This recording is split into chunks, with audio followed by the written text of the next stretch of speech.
Hello, everyone, and welcome to the Ion Canon Podcast, your home for in-depth discussion on the lore, for now, the High Republic, and the whole canon of the galaxy far, far away. My name is Matthew. I'm coming to you from the Underworld North Studios in Toronto, Ontario, Canada.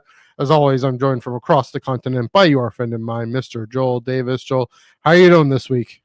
America. I'm doing pretty good. I'm doing pretty good. Yeah. My America Day was pretty uneventful. Lots of fireworks in the distance. Actually, no, there weren't a lot of fireworks. The people were pretty good at not putting them all out because we have very strict laws against fireworks here in our city, and they crack down hard. Yeah. So I'd yeah, imagine. Sorry, go ahead. pretty quiet, but yeah. Mhm. Good. How's it going, Daisy? How's it going? Yeah, pretty good. I went to a barbecue on Friday. Ooh, nice. Wasn't really Barbecue connected. watch. Yes, barbecue watch. It was just burgers, but whatever. It was Yum. great. It was fun. Good time with friends. Great week with friends, I should say. All around this week tonight. Yes, we're talking about America and Star Wars because the origins of Star Wars, they lie in Modesto, California, as we all know. It's an all-American city in the San Joaquin Valley, and while creatives from across the globe have made their mark on the galaxy far, far away, even I must admit this, the franchise is first and foremost a piece of American pop culture. George Lucas used his platform and his imagination to reflect on the ins and outs, ups and downs of his own world, his own society, and his own country.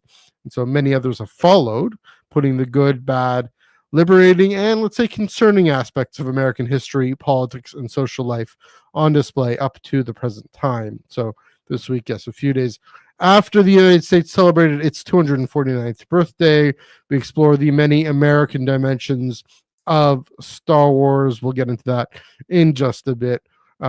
First off, get the plugs out of the way. You can follow us on Blue Sky at Ion Cannon, ioncannon.bisky.social. Also, Twitter, Instagram, and Threads at Ion Cannon Pod, although Twitter is mostly for me retweeting my post about the tractor beam. I'll get there in a bit. Also, if you prefer audio, we are on Spotify and Apple Podcasts. Check out not just the Ion, just look up Ion Cannon Podcast on Spotify and Apple Podcasts. I think it's on a few other podcatchers as well. So if you prefer to do that, please do so. Guys, we are proudly part of the Star Wars Underworld Podcast Network. And here on the Star Wars Underworld YouTube channel, we have super chats. We have YouTube memberships. If you chat with us normally, as you saw, we'll get to it. We'll be able to highlight your question as best we can and answer it. If you super chat us, if you're willing to support the channel, we will get to your question immediately. I will interrupt Joel, and Joel will interrupt me, and I will interrupt myself. And I will interrupt myself. Yes, to get to your question. Also with YouTube memberships, we're happy to receive any support for the channel and the network you are willing to provide.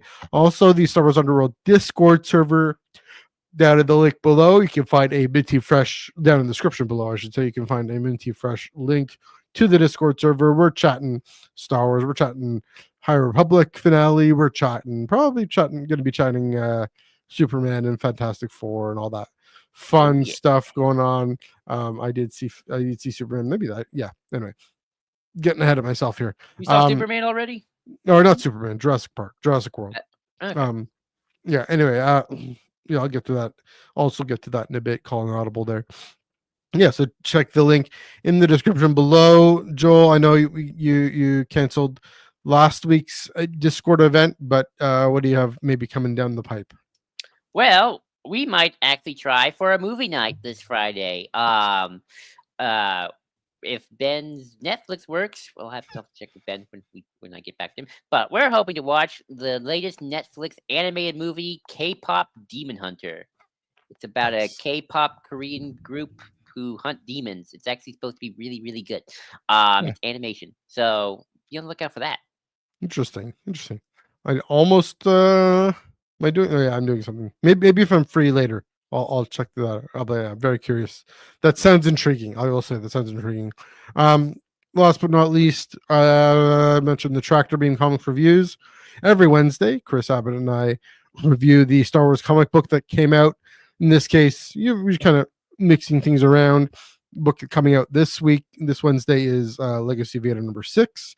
Legacy Vader number 5 came out 2 weeks ago, and so we're putting them together. You see that hashtag sequelist, and we're getting the resident sequelist Joel Davis. So we're gonna do this. Oh, I can't do it. Never mind. I won't worry. Oh, there we go. That's how you do it, like that. But there we go. On Wednesday night at 9 p.m. Eastern, 6 p.m. Pacific, right here on the Star Wars Underworld YouTube channel and other places. That is also on Spotify and Apple Podcasts. Tractor Beam Comics reviews. Yeah, looking forward to the end of this arc, this first arc of Legacy of Vader. I think it's been a good show, good run so far. Sometimes. Anyways, I've done yapping. I've done yapping. What's this week in Star Wars for you, Joel? Well, as I have been almost as I'm almost done rewatching Andor season 2 with my dad, we've had a lot of fun. I've been thinking a lot lately about rewatching and like, are we as older Star Wars fans not doing a good enough job rewatching the newer stuff in the same way we watch the older stuff? I mean, let's face it. I have those old OT and PT DVDs. They're all scratched and broken because of how many times I've rewatched those movies. I have them so ingrained in my brain. I felt that way when I was rewatching Revenge of the Sith in theater. But like, dang, I remember this. I know this movie by heart by now. It's almost amazing that it's still getting me when I was rewatching it in theaters. But then I'm thinking about like the newer stuff, and I'm like, I haven't really rewatched a lot of the newer stuff in a while, especially after it came out in theaters. And the show is even worse. It's like I think I've only now rewatched The Mandalorian season 1 and 2 in full. This is my second time. And when I rewatched Book of Boba Fett with my dad coming up, once we're done with Andor and Rogue One, like that'd be like the first time I've ever rewatched Book of Boba Fett since it initially came out in 2021. I mean, something like Ahsoka, I've only seen once in full when it came out, and that was it. I don't think I've rewatched it since. So it's like, I just feel like, we used to, it didn't matter, whether you're not critical or not, it's like we used to rewatch all these Star Wars things. It's what we did. And, our good friend Ellie from Daughters of Ferrix always would say, Star Wars and Star Wars until we did the rewatch. So it's like,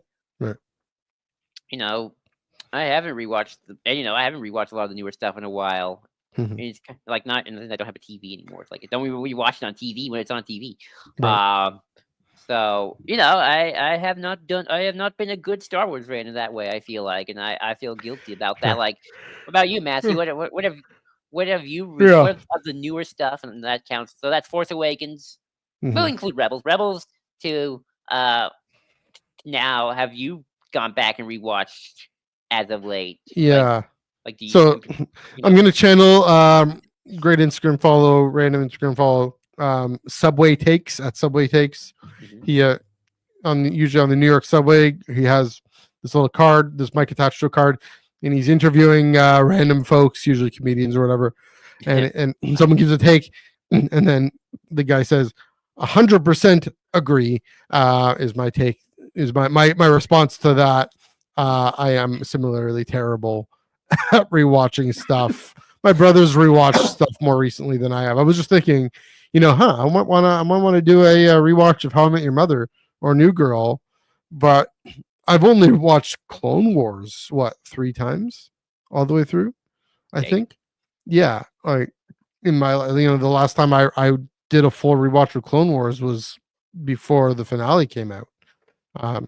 Season 7. Now that one, so I'll say I watch episodes here and there, right? I'll watch same. I'll watch the Jack Black Lizzo episode of Mandalorian, or I'll watch that episode 5 of Ahsoka season 1, or even I probably should watch episode 3 of The Acolyte, or the hits, the real highlights for me, at least the things I love the most.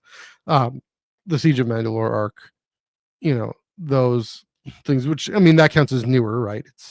It's season 7. So and I'm like, I'm gonna rewatch How I Met Your Mother. No, maybe I should rewatch Ahsoka. Like even when Andor season 2 came out, I didn't rewatch Andor season 1. I think part of it is even with Revenge of the Sith. I mean, I love it, but if it's already too much in my brain, Mhm. um, it gets a bit repetitive. So that's what I'm worried about with rewatching stuff. So You know what's yeah, weird for yeah, go me, ahead. at least? I mean, I totally agree. I probably would do that myself, like rewatching episode 5 of the of Ahsoka and episode Yeah, 6. But I there's a part of me that can't do that with the live action shows because they mhm, are so serialized. They are yeah, so it is big. I know I've always complained it's like one big mega movie.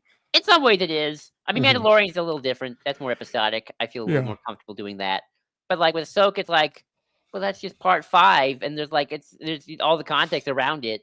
It true. feels weird to not just rewatch the whole thing. You have Acolyte, although I have different reasons why I kind of don't want to rewatch Acolyte Hmm, right now, and because it hmm, ends on a cliffhanger, and it's like, am I just gonna be bummed? Like, oh, it's not finished. It never hmm. will be.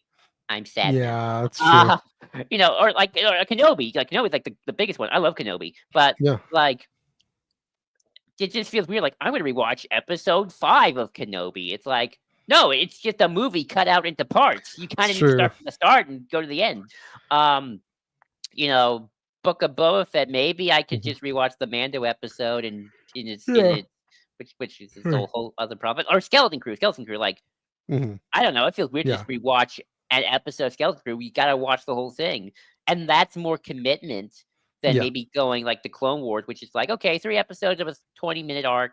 That's like an hour. That's hmm, fine. Or one of the movies like Force Awakens. Like I haven't rewatched the sequels in a while, but it's like I could probably do that. yeah, But I think that I think I think that just leads to the fact of we haven't done a good job rewatching the movies, and hmm, the streaming stuff is just hard to rewatch because you had to commit, and that's a lot of commitment. yeah. That's true. That's kind of sad. Makes I me mean, the sad. thing about watching movies, watching the films, is Mhm. um, there's two reasons why I'd sit down and watch a Star Wars film. One of them is sorry, I'm adjusting my mic here. One of them is it's in theaters again, like Revenge of the Sith. Or similarly, uh, when the Toronto Symphony did Empire Strikes Back in concert. Of course, I'm going to do that. Oh heck Um, yeah! or especially, I mean, my friend gave me her aunt's ticket for free, so absolutely going to do that. Of course. Um, or like with Andor, watching Rogue One right after that. So yeah, just for the heck of it, yeah, I should give the sequel trilogy a whole another shot. Maybe with Rise of Skywalker, for example, I will wait to see. I mean, if Legacy of Vader is done, um, we just did the Rise of Skywalker comic adaptation. I should read the novelization, You should. which You should. yeah, instead of maybe watching the movie. But yeah, give Force Awakens another shot. So I mean, I had a random thought. I should watch Attack of the Clones just for fun. That'd be Well, fun. I mean, I That'd love be Attack of fun. the Yeah. Clones, but yeah, no, you're right. It's true, and it is more of a commitment. I I will haven't say, rewatched Solo in forever. That's another yeah, one. neither have I. But I will say, well, although I kind of want to watch Solo now because of Ironheart. that's that's Ooh. another thing. Because Alden has a great character in Ironheart. Oh, Um, nice. yeah, but we'll say, yeah. I mean, I think I'm fine with watching, like picking out Ahsoka season 5 because I remember what happened Hmm. on either side of those episodes. So um yeah, and I love it. Great. I mean, I love that show. But yeah, it'll be interesting watching Acolyte episode 3 again, knowing what happens.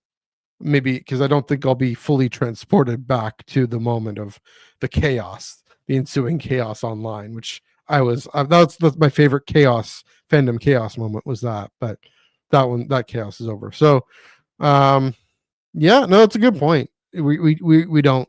The answer is no, we don't, and Let, partly because it's so serialized. But yeah, let me because ask you one more yeah, thing about this, and then we can move on. yeah, Uh, yeah.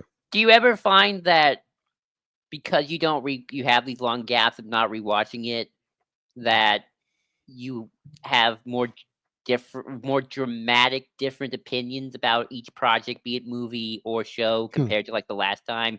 Because like I know for hmm, myself, I probably wouldn't change my mind about how I initially felt about any of these per se. I'm Mhm. pretty solid on my opinions of Yeah. these things.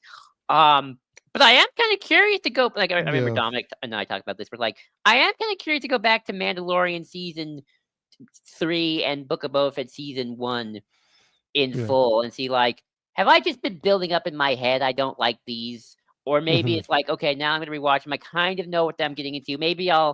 I'll enjoy them more now that I kind of know what I'm getting myself into, and maybe I've overblown what I've disliked about them. Say, wait, Dominic, if you're Dominic, you're listening, hi.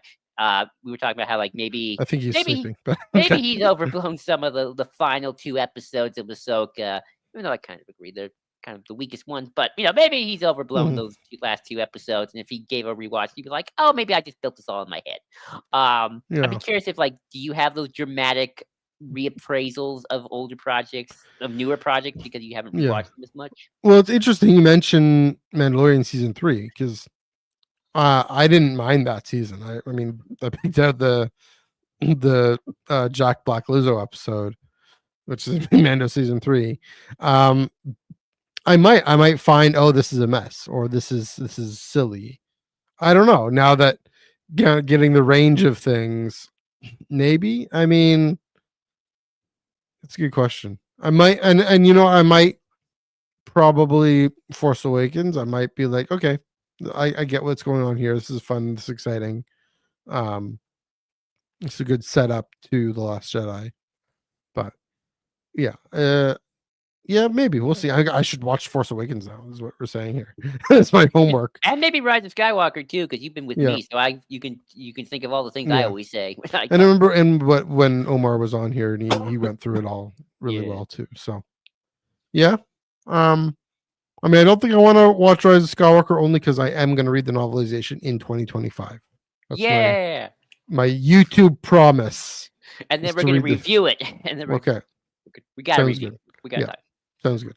Yeah. Yeah, no, it's a good point. What was I think was I going to make another point? I forget. I think I was going to make another I point. can make one more point for you if you Go think ahead. of it.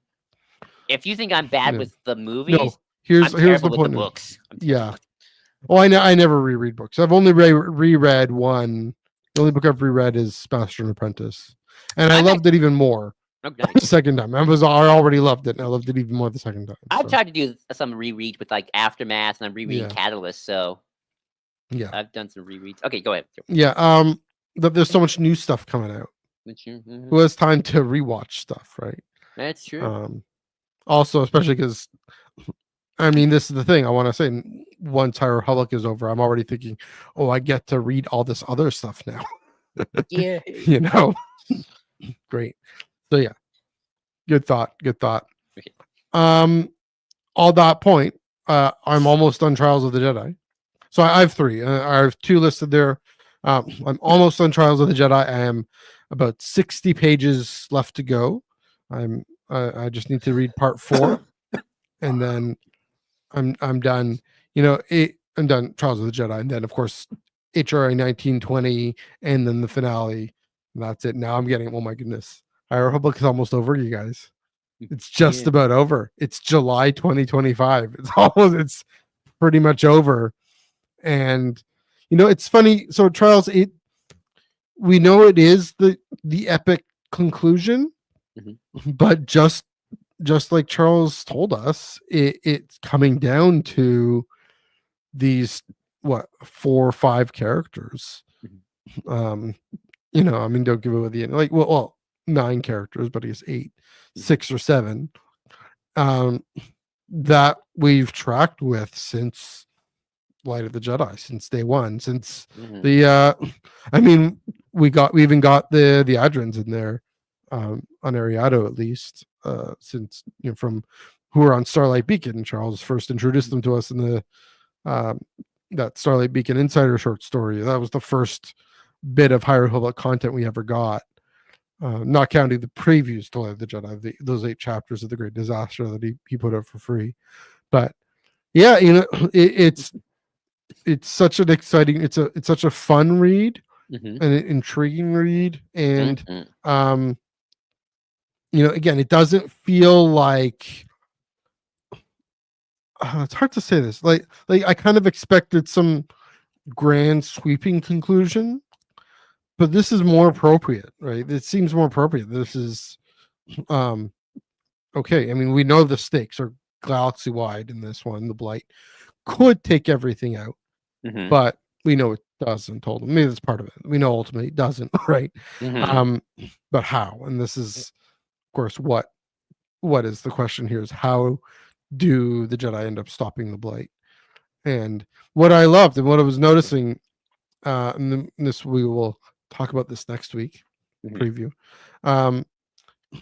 It it goes into the kinds of weird force mysticism that we hadn't fully gone in High Republic so far, hadn't fully gone in paper canon at all so far, except maybe Cal's vision.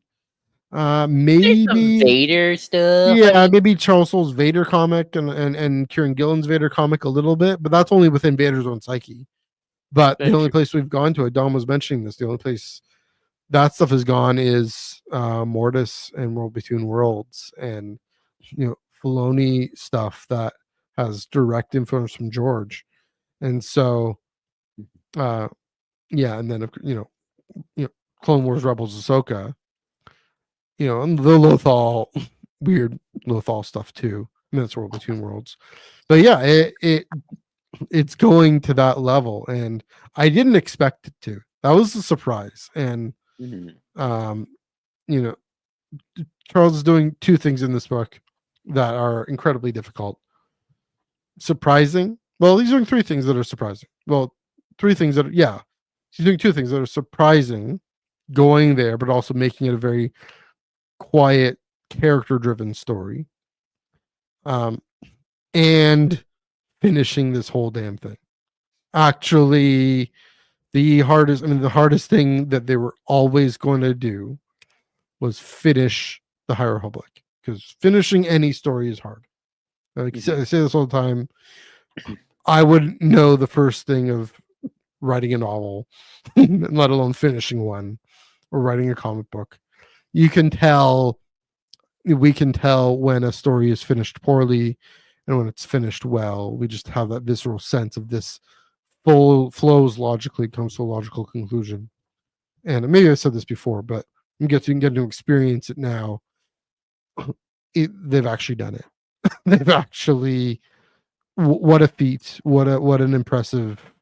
I don't have words to describe just how impressive this is.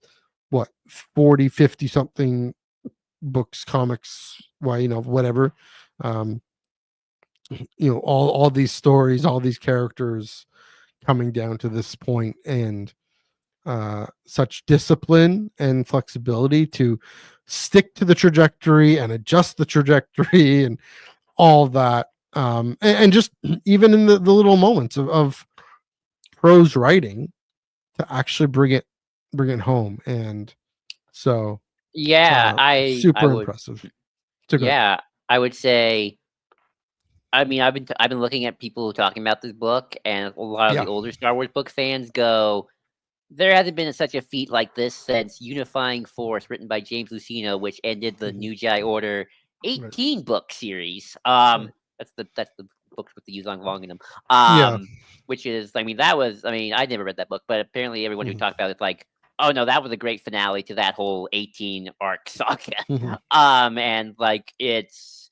Yeah, I think we come close to we have a book that did again that ended a even bigger book saga. I think there are more Yeah. High Republic books than there are NGO books, Mhm. and with comics. So yeah, it's incredible. I can't wait to talk about it. I have Yeah. so much to say. I'm trying to hold back. Yeah. It's so hard. Like Yeah. So all that to say, next week on pod, we are gonna I will finish it this week. We're gonna talk about it on Monday. And of course we'll talk about High Republic Adventures 19 and 20 on the next Wednesday, and then I guess when the finale comes out. I forget when that comes. Actually, I happen to have the tab up here. The finale comes out on July 30th. So, the week after. This is a great segue. The week after I get back from San Diego Comic Con. So, looking forward to that. planning to got my figuring out Amtrak schedules and figuring out LA Metro and figuring out the shuttle in San Diego and all that, planning meetups and all that fun stuff. I've never been to San Diego Comic Con, so I'm going to San Diego. I've never been to the city of San Diego. Never really been to Los Angeles either. I've only been to, the little bit of Anaheim between the convention center and the and Disneyland. So yeah, it's gonna be a party. It's gonna be a ride. Definitely a lot of planning going into what am I gonna do when and all that. But two pretty big Star Wars panels, paper canon panels especially. There's gonna be, I think, two Lucasfilm publishing panels effectively, and then Charles is on a third panel. I think probably all about like writing in licensed fiction, in Nice. universe, things like that. That's my guess from the title. Kind of like he did one, him and Ethan Sachs, and I think Mark Guggenheim and a few others. Was it? I forget who else. Might have been Delilah Dawson at New York Comic Con 2023 was a great panel, just all about that as well. So, looking forward to everything. I mean, I suspect my love of Star Trek fandom will be rekindled a bit more as well. I mean, Strange New Worlds is coming out the night before I fly away, so see if I can make some content for that as well. We'll see. Not on the Star Wars Underworld channel. I will.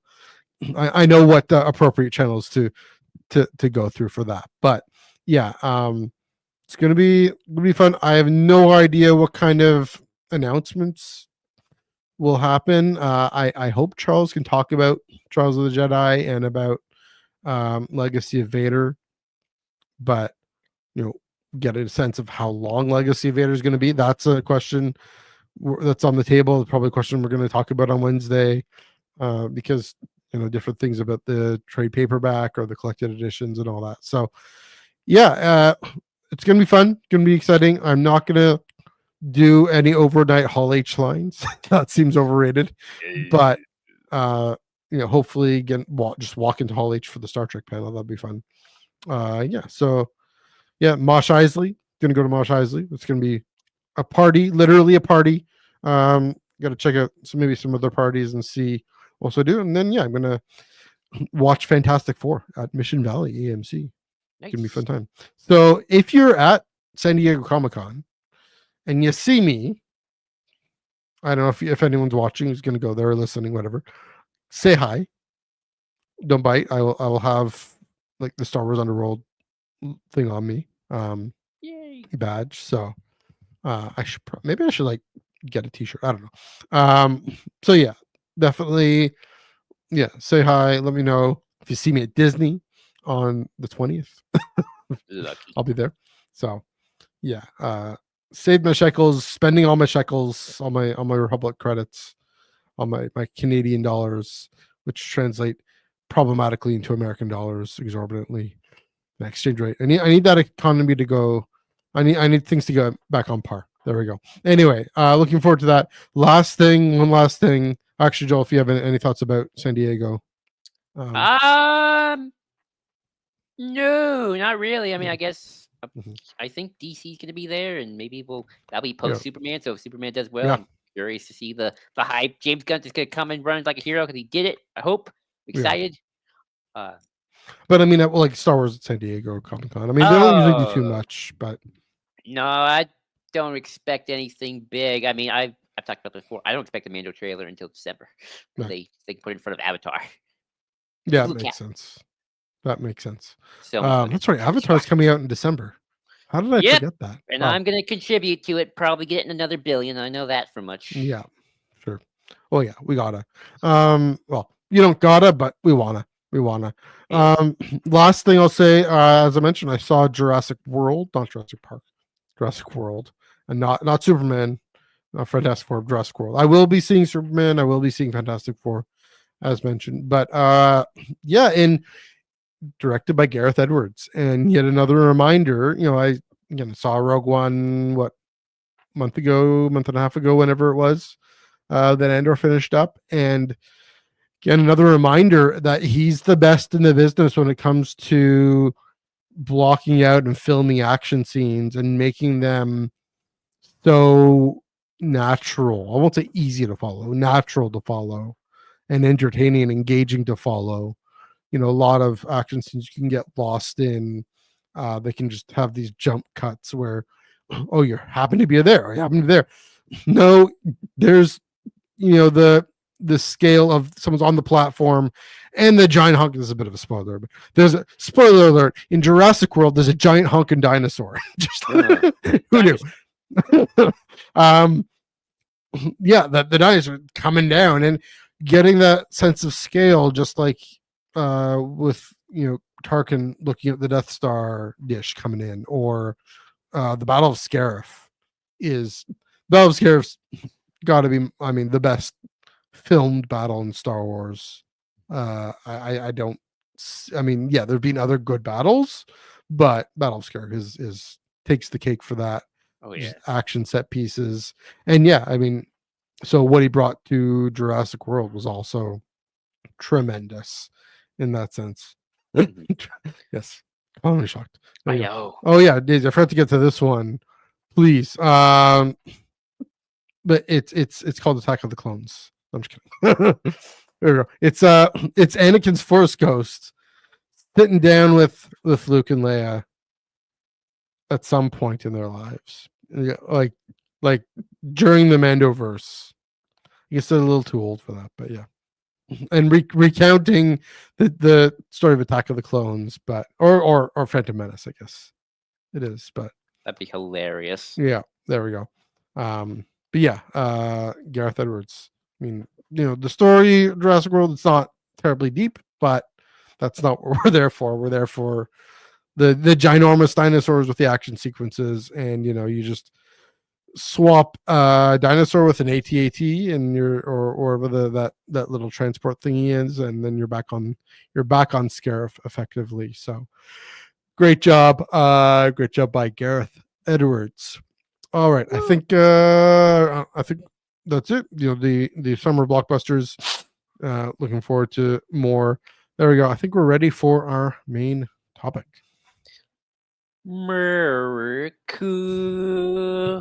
America, heck yeah, something. All right, That's not a Star Wars movie, Joel. No, but it's a good YouTube song that people put Captain America in front of. I was thinking that R-rated Puppets film. No, it's that. No, that is where it comes from. My dad was watching it last night, or at least watching parts of it. It's very silly. Anyway, yeah. So, Star Wars in America. That's right. We're going to talk about how America influences Star Wars because I think it does just a little bit. I think our country does just a little bit of influence Star Wars, just a bit, just a teeny weeny bit. I'm sure we can find something. So I just want to point out, not Star Wars in America. Star Wars is America. Yeah, pretty much. Look, I'm sorry, international fans. I'm sorry, Star Wars being an international phenomenon, but it's America. Star Wars is Americana as all can be. It's like Doctor Who for the British, where it's like, yeah, Doctor Who has a big international fan base. I'm one of them. But I know Doctor Who is as British can be. You don't understand Doctor Who until you understand the BBC and Britain in the 60s. And just Britain whenever Doctor Who's being filmed at the time. All of 80s Doctor Who is just basically one big tirade against Margaret Thatcher, and it's great. That's funny. But my point is, like much like America, like much like Star Wars, to in a lot of ways, especially with the original trilogy and the prequels, but the original trilogy, especially New Hope, you have to understand. This is something that bothers me a lot of the time. People do not understand the cultural context of what was happening in the 60s, in the 70s, and everything going around when A New Hope was being made and George Lucas was writing and all that stuff. Like, it seeps through so much. Like, people talk about how, like, look how Andor is so of today. It is talking about the pressing issues, while Star Wars. It's the first time Star Wars has done that, and I'm like, I'm Wait, sure people actually say that? some people do. Wow. All right. Some people do, unfortunately, Yeah. especially younger people. But you Mhm. know, if you're if you're a Gen X kid watching Star Wars, you probably aren't seeing it to some extent. Um, Mhm. but if you're an older boomer adult watching the original New Hope, you're probably getting the context. You're probably seeing the parallels. I mean, Star Wars came out in 1977. That was 2 years after the Vietnam ended. The Vietnam War ended 2 years. It's only been over 2 years. Vietnam's already been reunified under the communists. Mhm. Um, there's lots of Vietnam vets who are probably making out a lot of one-to-ones here, or Mhm. looking at, the Empire and my, I think Carter was already president, but sort of like, oh dang, Yeah. like we just had the Nixon administration, like we almost had a dictator in the White House. That was their unprecedented times. Yeah. I'll go into a whole thing about that later.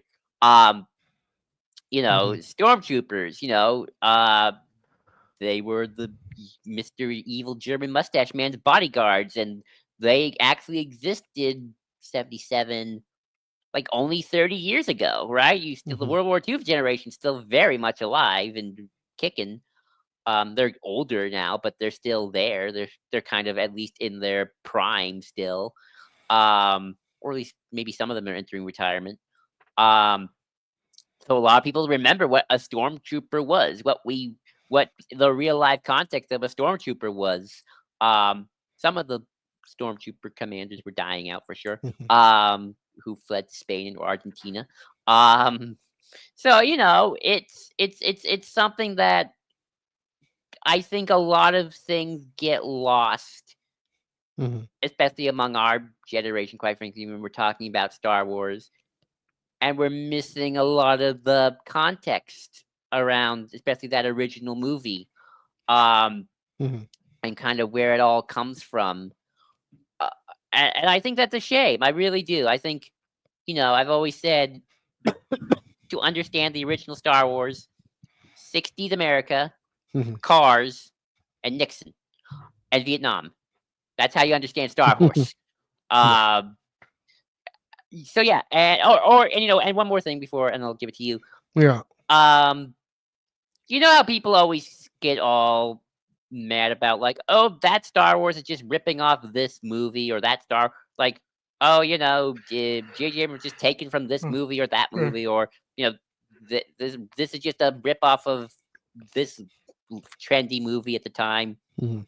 A New Hope did that. It's just movies that we did, like people complain about. Oh, Skeleton Crew is just nostalgia for the '80s. Mhm. A New Hope was just nostalgia for George Yeah. Lucas movies in the '50s and '60s, like Yeah. Flash Gordon, some pilot movies that I forget. Mhm.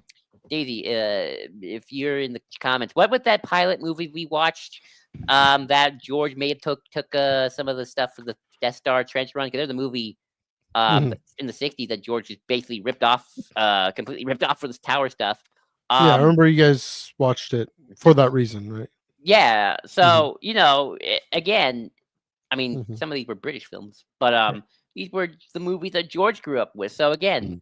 the context of what American pop culture was like at the time, very much influenced Star Wars. In fact, Star Wars was a throwback to Yeah. older America pop culture. And I think again, I just think it gets lost in so Mhm. much of our discord. But I've yapped again for a Yeah. while. So Matthew, That's I'll right. toss it to you as our resident Canadian. Yes. What do you make of all this?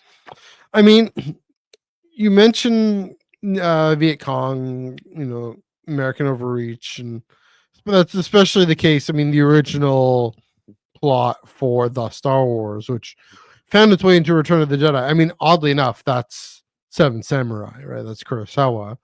That that's feudal Japan. And whatever reason, I forget Mhm. what context Kurosawa was making that film in, but there's a reason George takes it and puts it into this other medium, other genre, Mhm. other world.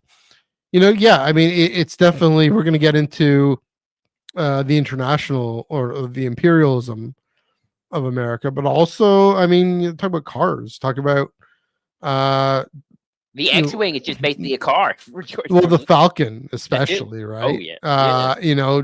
Chewie is Indy, is his dog Indy, right? Right. And of course Indiana. Mhm. So Indiana Jones, and yeah, I mean the pod races also Oh cars. yeah. Oh But yeah. I bring up cars because it's also a symbol of freedom, right? It's symbol of Han is this quintessential American. He joins the rebellion. Mhm. Maybe I'm realizing this now. He joins the rebellion because he gets the importance of being able to choose your path and being able to go your way, and both the good and the bad is sorry both the empire and the and the rebellion Mhm. are America, are its I don't want to say it's ideals, but its history, its story is the founding myth of this fight against tyranny and this resistance to tyranny, Mhm. but also uh oddly enough how capitalism has turned this resistance to tyranny into these global multinational corporations that for whom the CIA will intervene uh, in the domestic life of other countries.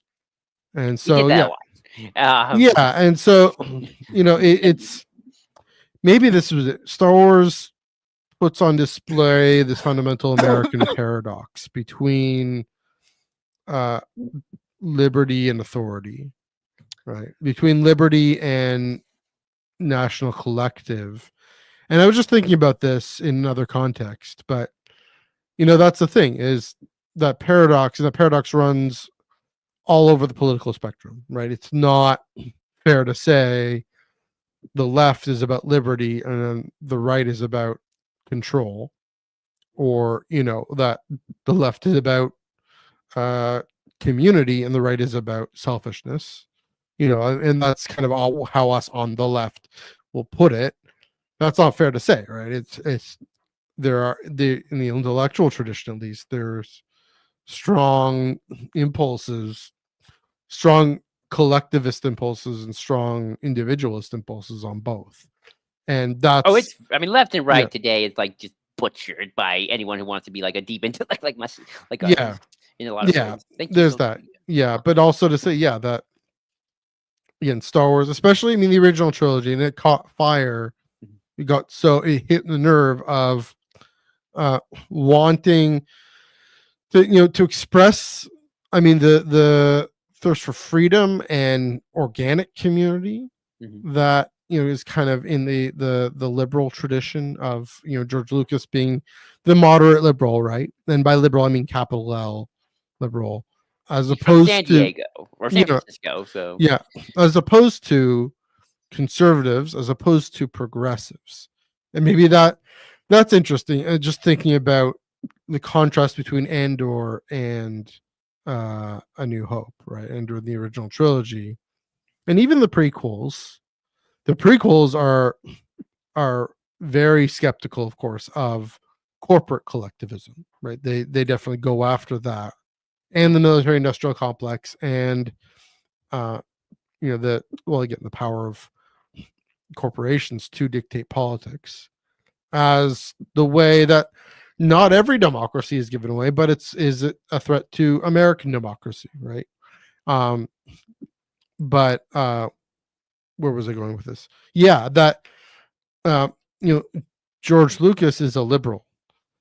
Tony Gilroy, at least the story he gave us, I don't know what his personal beliefs are, but the story he gave us, that's a progressive, right? There is an important distinction that we do need to make between the two. I think the Democratic Party is at war over that distinction.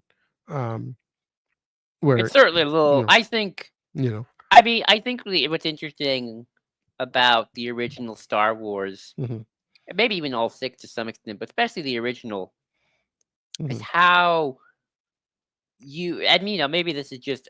Maybe this is just This is a very American thing. It's just how mhm, vague in its ideologies it yeah, actually is where someone like Newt Gingrich, who mhm. George Lucas made fun of by naming Newt Newt Gunray after him, Gunray.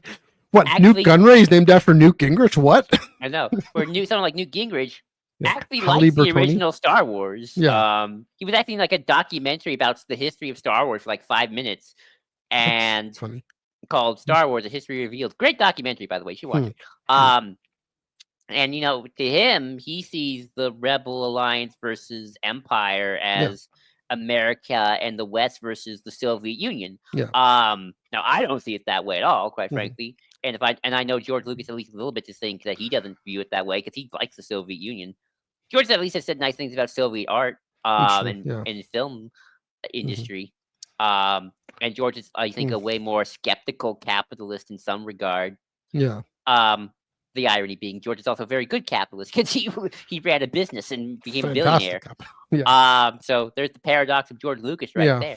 Um, but that's funny, isn't it? It's like someone Mhm. like a Newt Gingrich looks at the original trilogy, and Yeah. there are certain scenes that were deleted where it's like, that the rural farmers against the big state coming at you, Mhm. just like the Yeah. commies, no good commies coming after them rural peasants. But that also adds to another part that I I think is mean, very it's there. That's in the story. I do want to, before you move on too quickly, I do want to mention though what we're getting at is the problem of authorial intent. Had a whole episode on this: authorial intent versus reception. Right? right. Who's to say Newt Gingrich is wrong? That's true. I mean, no. I mean, Yeah. I've always said. You know. I mean, there are certain takes of Star Wars where I'm going to go, just you're wrong. Yeah. I do think it's fair to go like, no, you're wrong. The Empire's Like. right, you're wrong. Yeah. But I can't Sure. say you're completely wrong if you want to view Star Wars as the democratic West versus the no good evil communist. I mean, Yeah. I don't agree with that at all, and I'll debunk you. But I It can has kind its of own see where you. internal logic. Yeah, Is I see. Yeah, definitely. Yeah. But another thing about Star Wars, I think, is very ingrained in with the American culture, and this is something our good friends at Dara the Ferrex did a whole podcast on. Mhm. Is the ruleness of it all. America is, I think, Mm. even we have a we're. I don't. We're not. I'm not going to say we're a rural society, but we like to think we are. Even us who live in the cities kind of want to pretend we're a bunch of Rural. I heard. Yeah. rural people, Yeah. like we like the old west, the cowboys. I mean, Mhm. how look at Tatooine. It's like it's the cowboy Yeah. of it all. Like it's like a small town sheriff fighting the no good criminal, Mhm. um, which is why I think even the people who grew up in the cities and who are now working in the cities and working Mhm. on Star Wars still kind of have that rural bent to Star Wars, where Mhm. that's why, unfortunately, we don't get a lot of Coruscants in big cities. We kind of Right. get the small towns because I think it's like that's what we like. We like the frontier. We want to explore the frontier, which is funny. It's kind of also Star Trek-y because that was Gene Roddenberry's whole Yeah. thing of space wagon to the stars. Mhm. That was at least the joy of the original Star The Trek wagon train to series. the stars. Yeah. That was the joy of the original Star Trek series. So very Mhm. Western, like you're exploring the frontier. And Star Wars is like that, where it's like it's not necessarily exploring the frontier, but it's very, Mhm. Luke Skywalker. He's a middle. I mean, like George Lucas, a middle class farm boy. Mhm. And I say middle class because, like, Uncle Mm. Owen is not dirt poor. He buys workers. He's buying Yeah. droids. So my guess is they're well to do. And George Lucas's own dad, who owned a farm, was also a well to do Mhm. kid. George Lucas went to Mhm. Disneyland opening day apparently. Right. Yeah. Um, but it's that rural kind of, you're a farm boy, but you're also kind of a rich farm boy. And I think that's also Mhm. ingrained in the DNA of Star Wars, even when we get to think like the prequel. But yes, as the big city and the boo. But I think at its core, it's still got Mhm. Tatooine, and it's got the geonosis of it all, and it's got the Yeah. rural area. So I think and I think they've only doubled down on it since George left. Mhm. So I think also like America, Star Wars wants to be more rural. I hate Mhm. saying that word, Yes. rural than urban in a lot of ways, and I think it very much sees the world that way. I mean, what the prequels have that shares with the originals in this point is a skepticism of cities. Mhm. Right. That's very strong. I mean, in Alberta, it's there, right? Like Mhm. when I was in rural Alberta, uh, Edmonton was the city, right? And I'm sure that's true all over the U.S. Um, Even I'm sure Houston and Dallas for much of Texas is the city, and Austin, having where the government is the government, right? Um, yeah. So that oddly enough then plays into that strong libertarian ethos that is very American. That's the thing. There's this other ideology here in the mix. Maybe you talk about a ideological vagary, ideological vagueness. It's because there's just so many in the mix, and different. The way it's expressed is it's not expressed in any sort of systematic way, except for maybe Nemec is the only one who does that. But um, and we only get a few lines from his manifesto anyway. But it's just different characters and different factions and different movements are telling the story of what it means to pursue their ideology and pursue their sense of a good life. Even Palpatine, to it, in his own way, his ideology is Palpatine, but and his sense of good life is having all the Power. power, Yeah. unlimited power, right? Right. Um, and so, I mean, that's the thing is which is the American dream? Is it Luke Skywalker or is it Palpatine, Chief Palpatine? And It, or is it both at the same time? yeah. That's that's again the paradox. And another, I think what's interesting, and this could be its own conversation, is I do think modern Star Wars has kind of got moved away in some areas, maybe not everything, but I think a Mhm. lot of the more deeper stuff, like from the kind of individualism, which also is very American, because Yeah. America, even I think America more than any other country in the world, is a very individualistic Yeah. society. Mhm. More than Europe, more than Asia, Russia.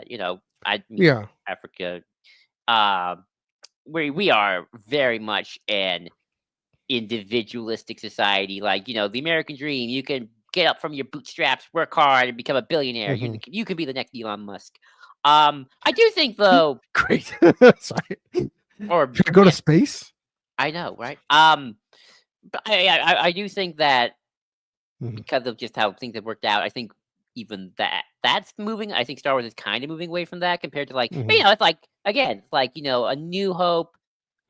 At the end of the day, it's Luke Skywalker who blows up the Death Star. This farm boy who no one cared about. Mhm. He got an X-wing. He blew up Death Star. He got some magic powers, and he did it. He's the hero. Mhm. Yay!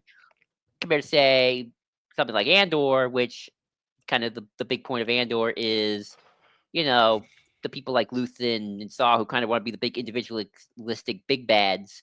Luthen Mhm. a little less so. I think he just kind of mud puddled out. But Saw definitely stubborn in Yeah. that way. Where the communal, at the end of the day, it's the communal rebel alliance Mhm. that all works together. Kind of save the day, or maybe other shows like Rebels, the cartoon show is very much a communal. Yeah. It's the people of Lothal who join together, and it's not just Ezra, although Ezra gets to do some of the cool stuff. They Mhm. all come together, or even the Bad Batch. Yeah. It's like our brother clone. We all got to work together to build this community. Mhm. Um, so I think the original Star Wars. Well, I think maybe that's just the culture of America, especially American youth, is changing where Yeah. we're kind of rediscovering our communal roots as well as we just don't believe in the American dream because let's face it, we're gonna die dirt poor. Or at least we're not gonna be. No. We don't believe that we work hard, we can be the next billionaire. We don't Right. believe in that anymore. Or necessarily even want to be a billionaire. Who would That's want to it. be a billionaire? Like I that just mean, seems like the money would hell on be. earth.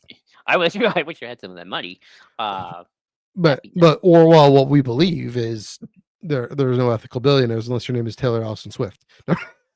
That's a joke. But Right.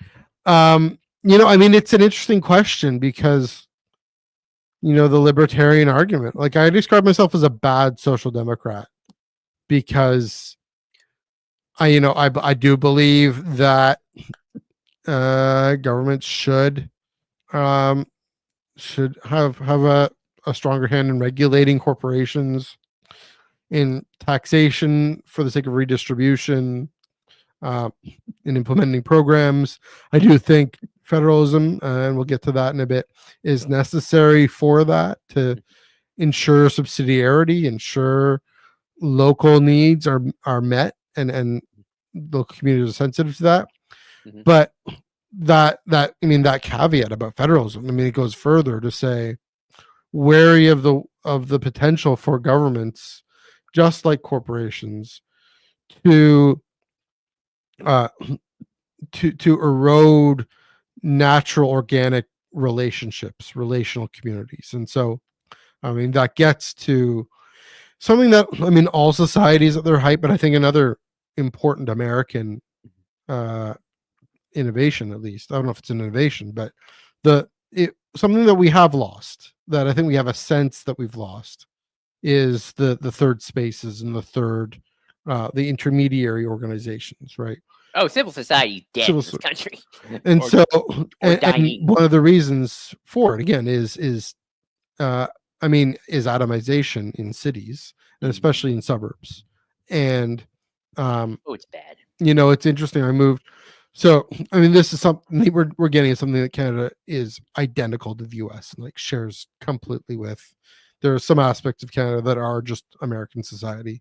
This is one of them, in that, I was in the suburbs, Mhm. and I grew up in the suburbs, and I didn't really know my neighbors, or didn't really like my neighbors very much.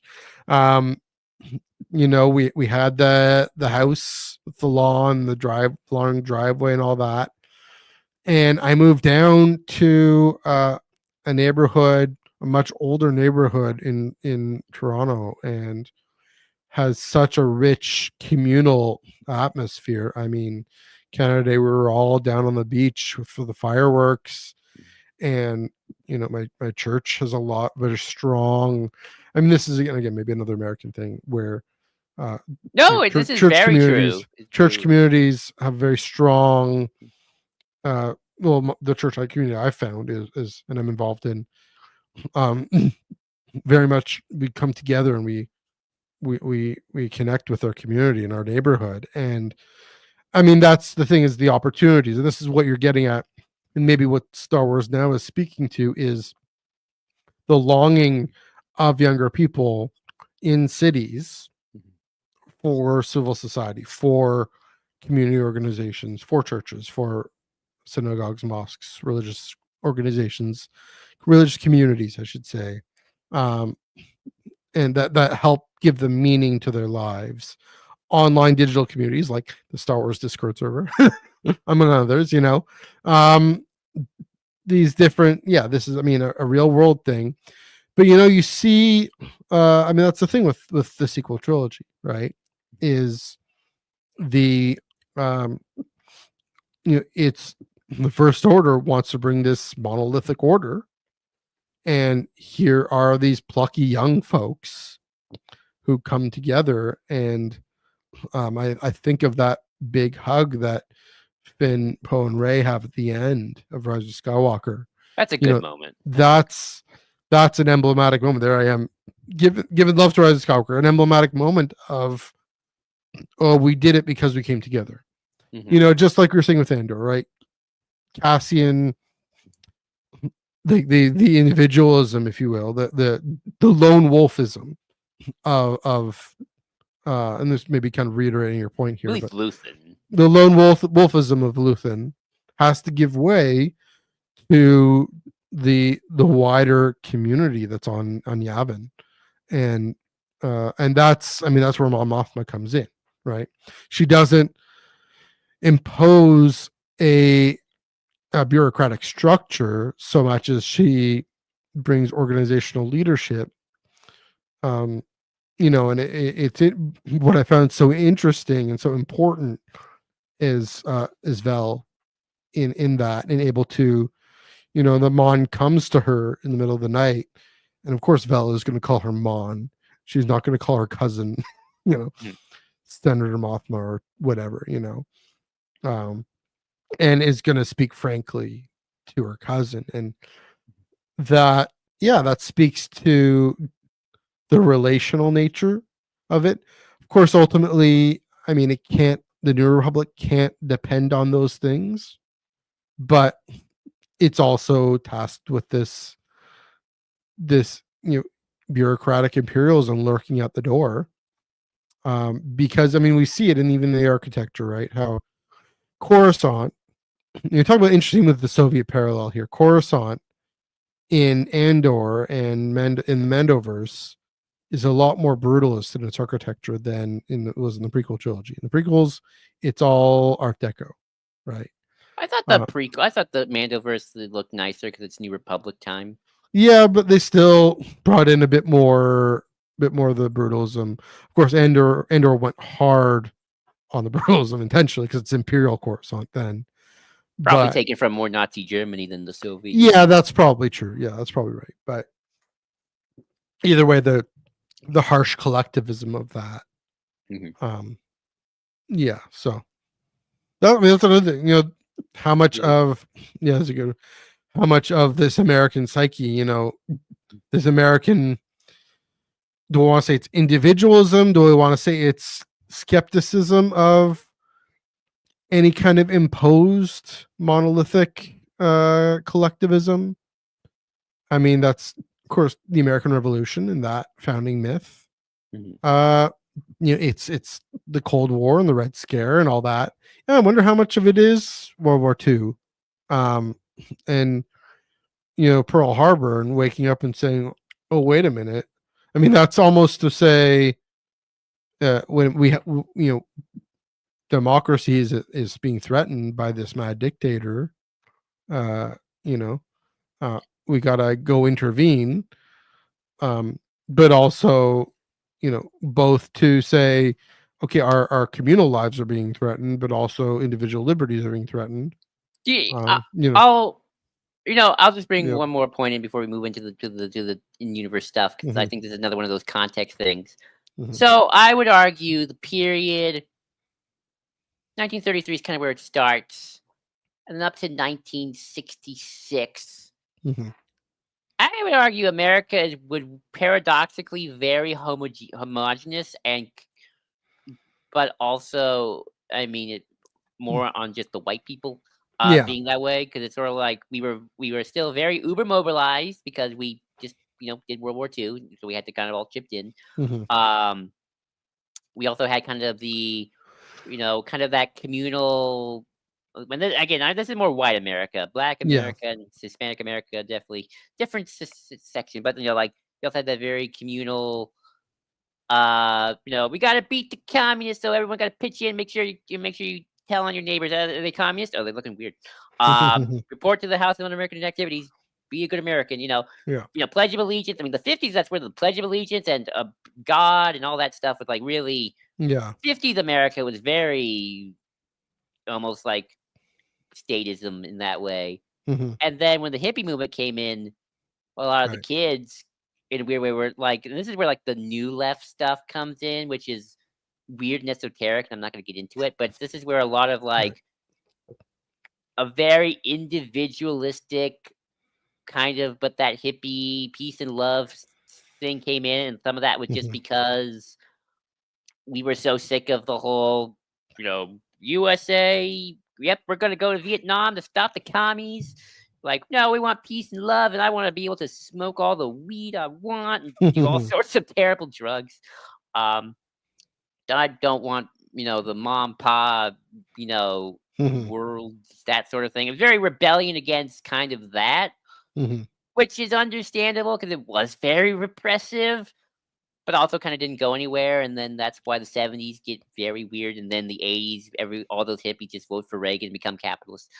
Um, Right. so that's another thing about Star Wars is that it's also kind of the rebellion is a very freedom kind. I mean, if you want to be like super cynical or just kind of look at it, the Mhm. rebellion kind of comes off as just a very freedom because we just don't want to be told what to do for freedom's Yeah. sake without kind of anything deeper than that. Hmm.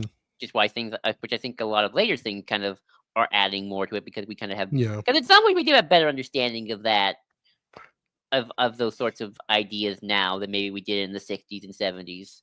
Yeah. So it's a weird paradox. If you want to, we can move on to the in-universe stuff now. Well, I'll say it's tricky because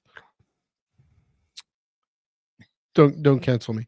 I mean, identity politics had this rhetoric of I can be whoever I want to be. Right? It used to.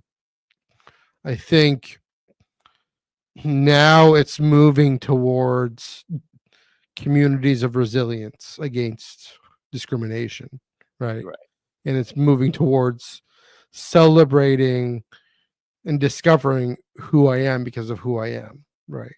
And needing people to gather me together.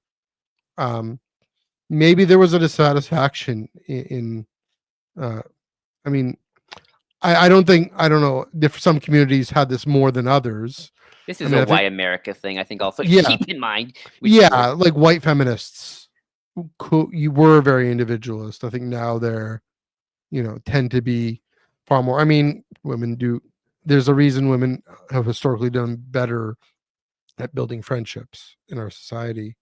Um, you know, that hopefully is changing now. But yeah, what am I trying to say? Is oddly enough, I mean, here's the thing. Here's the wild thing is, um, everything. I was watching a video. Really, one of Ben Shapiro's worst interviews when he went on the BBC. It was just torn apart by a conservative British journalist. Everything Dang, that it's bad then. yeah, everything that those alt right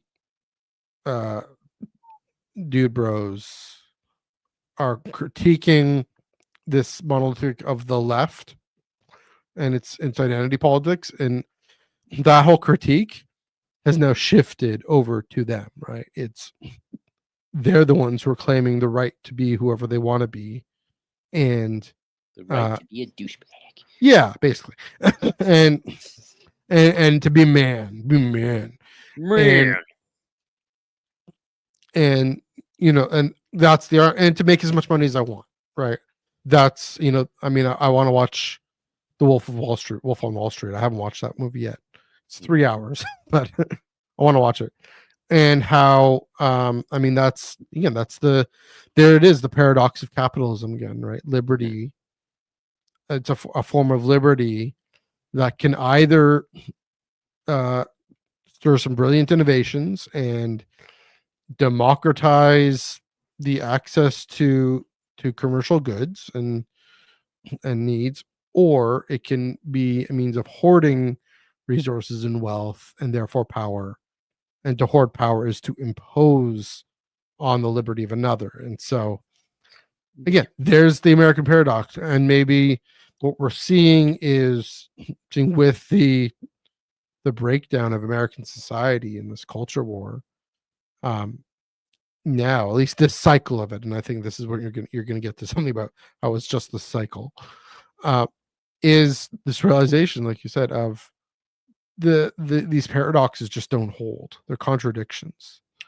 Every country's got contradictions. I Oh, guarantee absolutely. you. But I think American society is coming to this reckoning about these contradictions, and those are very hard to accept, and a lot of people just aren't capable of accepting them. And so, I mean, the contradiction is there a contradiction between liberty and equality? I mean, that's what I'm getting, is this basic thing of the two American ideals that John Rawls said you got to have both at the same time, and they're going to be perpetually at war with each other. Now, there is a way of understanding. I mean, this is the rebellion, the Rebel Alliance, and the New Republic. It's ideals. We're not fully away from Star Wars here, but things that are on my mind. Shower thoughts this morning. Well, that. I think what the New Republic was trying to do is to say we're going to support, and like I said, I'm a bad social democrat here, but we want government can support and regulate and provide services and provide the baseline. And that's something with UBI, for example, Universal Basic Income, that Canada won't even do. But To say, Shit. yeah, to say, let's provide the baseline so people can be free to express their liberty, free to pursue a meaningful life. And we now know you have to pursue a meaningful life in relationships. You can't do it on your own. It isn't a meaningful life isn't in your basement by yourself. It's with friends. Maybe it's online, but in good relationships online, and not being a keyboard warrior either. So yeah, Hmm. that these paradoxes that I think Star Wars is going to continue to explore at its best, right? I think even the Acolyte, in a way, in that episode 3, what is best for these kids, I and mean, can that's, they choose that?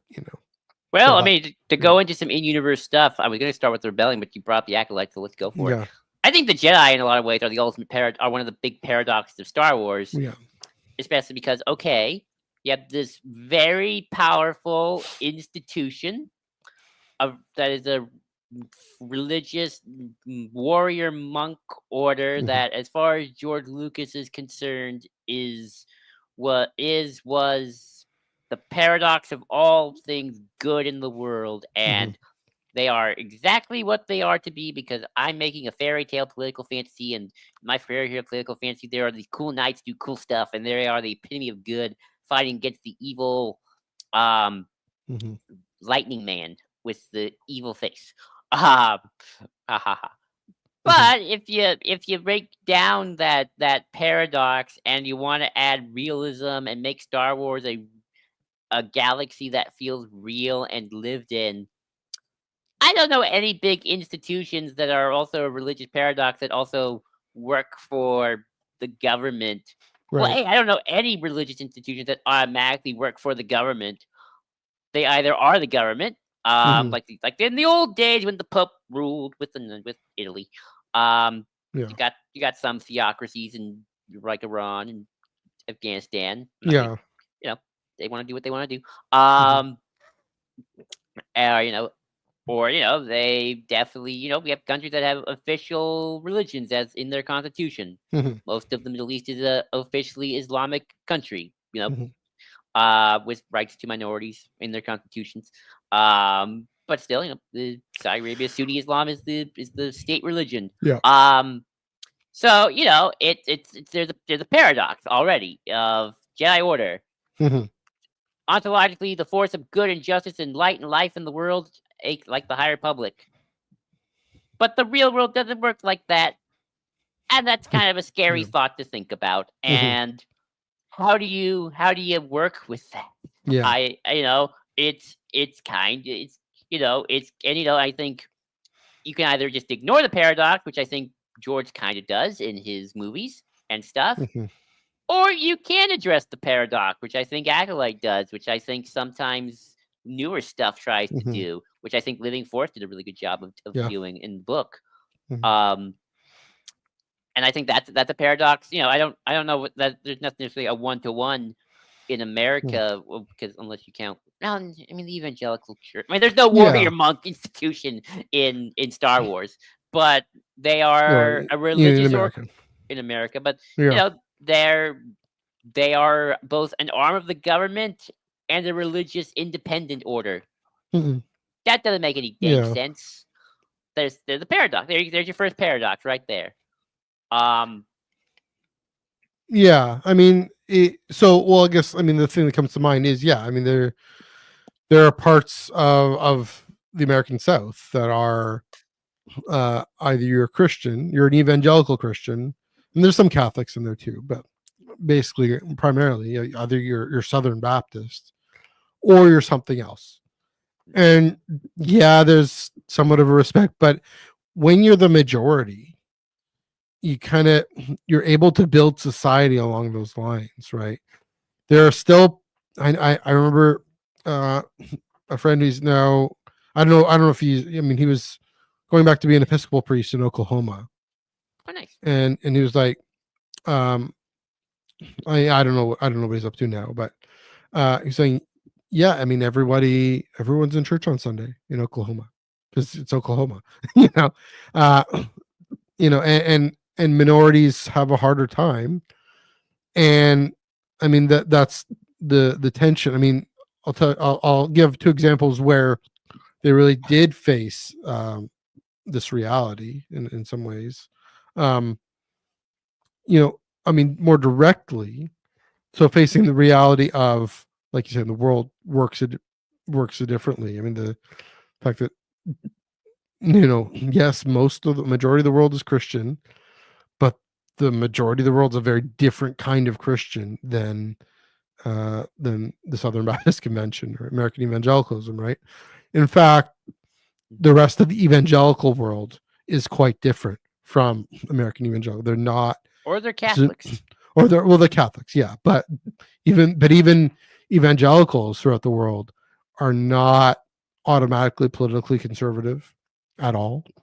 If you're an evangelical in Ukraine, let me tell you what the primary political issue is. It's this massive empire bombarding you for the last 2 years, 3 years.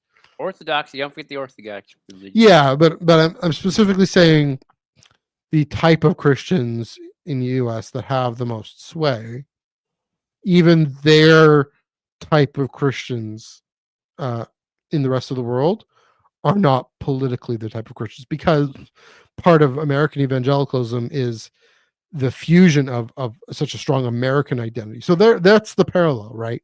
Mm-hmm. Is that the Jedi are the Jedi of the Republic, and the Southern Baptist Convention and all these other denominations are, and they're, I mean, the Southern Baptist Convention, I'm picking on them because they're the biggest one, and there's having some tensions, but there's others, very much, you said they're not directly involved in the military, but definitely the biggest cheerleaders of the war in Iraq and the war in Afghanistan, and the biggest cheerleaders for I mean, for maybe for arming the IDF, and the folks supporting the what's it called, the food banks in Gaza, that aid agency, or not supporting, but like regulating it effectively. I mean, I'm guessing there's an evangelical affiliation there. That is very much, there, it is tied to it. That is an element of it. And I do think, especially in the prequels, George was thinking that, right? Why, one of the things with the Jedi going so gung-ho with the Clone Wars, and Obi-Wan finally saying, my allegiance is to the Republic, to democracy, in Revenge of the Sith. I've always found that an uncomfortable assertion, right? Why it's is the allegiance because to I don't democracy? think George agrees. I think George would say that's a positive. I think yeah, he can't say that. So, but that's the interesting thing, is George is American, right? Yeah. Why isn't his allegiance to the Jedi and the Force? So it's complicated, right? Because that's the thing is, I mean, talk about High Republic. We are all the Republic. This American identity is upheld. American patriotism is upheld as a good. It's upheld as a litmus test, right? It's, to say, they'll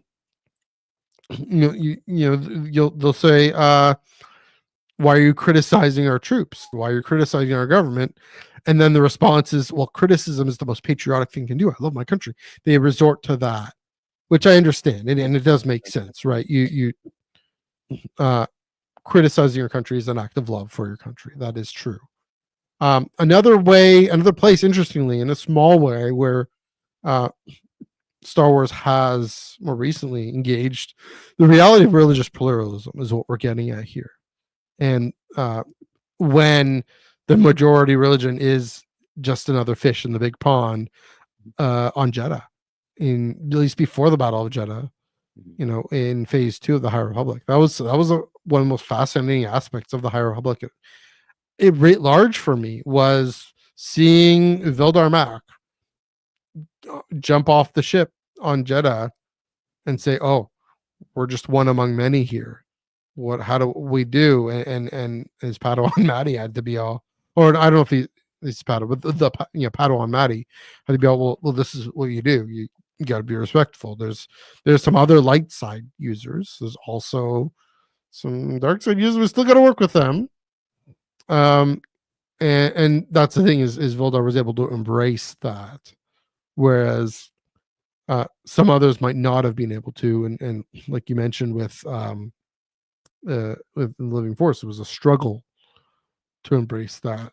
I think, I mean, it's not just religion though, right? It's um, society as a whole, and it's the reaction to, I'm talking about, again, identity politics, growing diversity. I think, the reaction to The Last Jedi, at least the slimier, nuttier one. Yeah, so this is what I'm getting at, right? Um, I mean, so there, I mean, that's the thing. You mentioned New Zealand. I mean, in Australia, there are American style evangelicals in Australia. I don't know if there are not in New Zealand as much, but She told me some stories of yeah, people waving "Make America Great Again" flags in New Zealand. Like, but you don't live in New America. You don't yeah, even live here. yeah. So there's that kind of export there. Um, but I mean, I'm going to expand on this, go beyond just religious pluralism, religious diversity. I mean, again, the identity politics, ethnic diversity, cultural diversity, gender diversity. And maybe this is picking up what I was saying before. The reaction to The Last Jedi. Yes, there was genuine. Oh, I was disappointed that Luke went this direction. Okay, fine. Not sure the narrative structure didn't jive with some folks. Okay, I get that now. That's a Star Wars opinion. I disagree with it, but this is a Star Wars opinion. Why is this woman admiral in purple talking down my hero, my guy Poe, and why is Rose stopping Finn from being the hero too?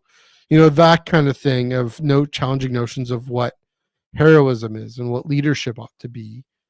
Um, engaging in confronting the fact, like you said, that the rest of the world looks different than us and has different assumptions in some places than us. So, and maybe you're just different parts of the U.S. American society. Again, that's the culture war, having different, having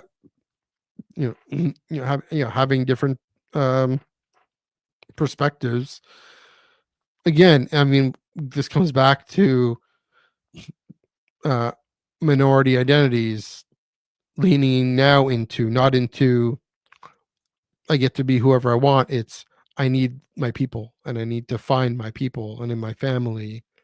And uh, if the authorities and the powers are going to impose a lack of, impose this isolation on me, I'm going to resist them. So, yeah, uh, I know I've done a whole bunch of that, but the point of being, um, I mean, maybe one of the things again we're seeing with the U.S. is the decline of the empire, the decline of this global influence that the U.S. did enjoy for maybe 30 years, after the fall of the Soviet Union, but also And during the World War, during World War I, since World War II to some to a different extent, but still hegemony since the 90s, yeah, and the loss of it, and to say around okay, 2003, I would say. I do think Trump and the alt right movement are this last gasp of trying to hold on to that so aggressively, whereas yeah, there is the need to embrace a greater internationalism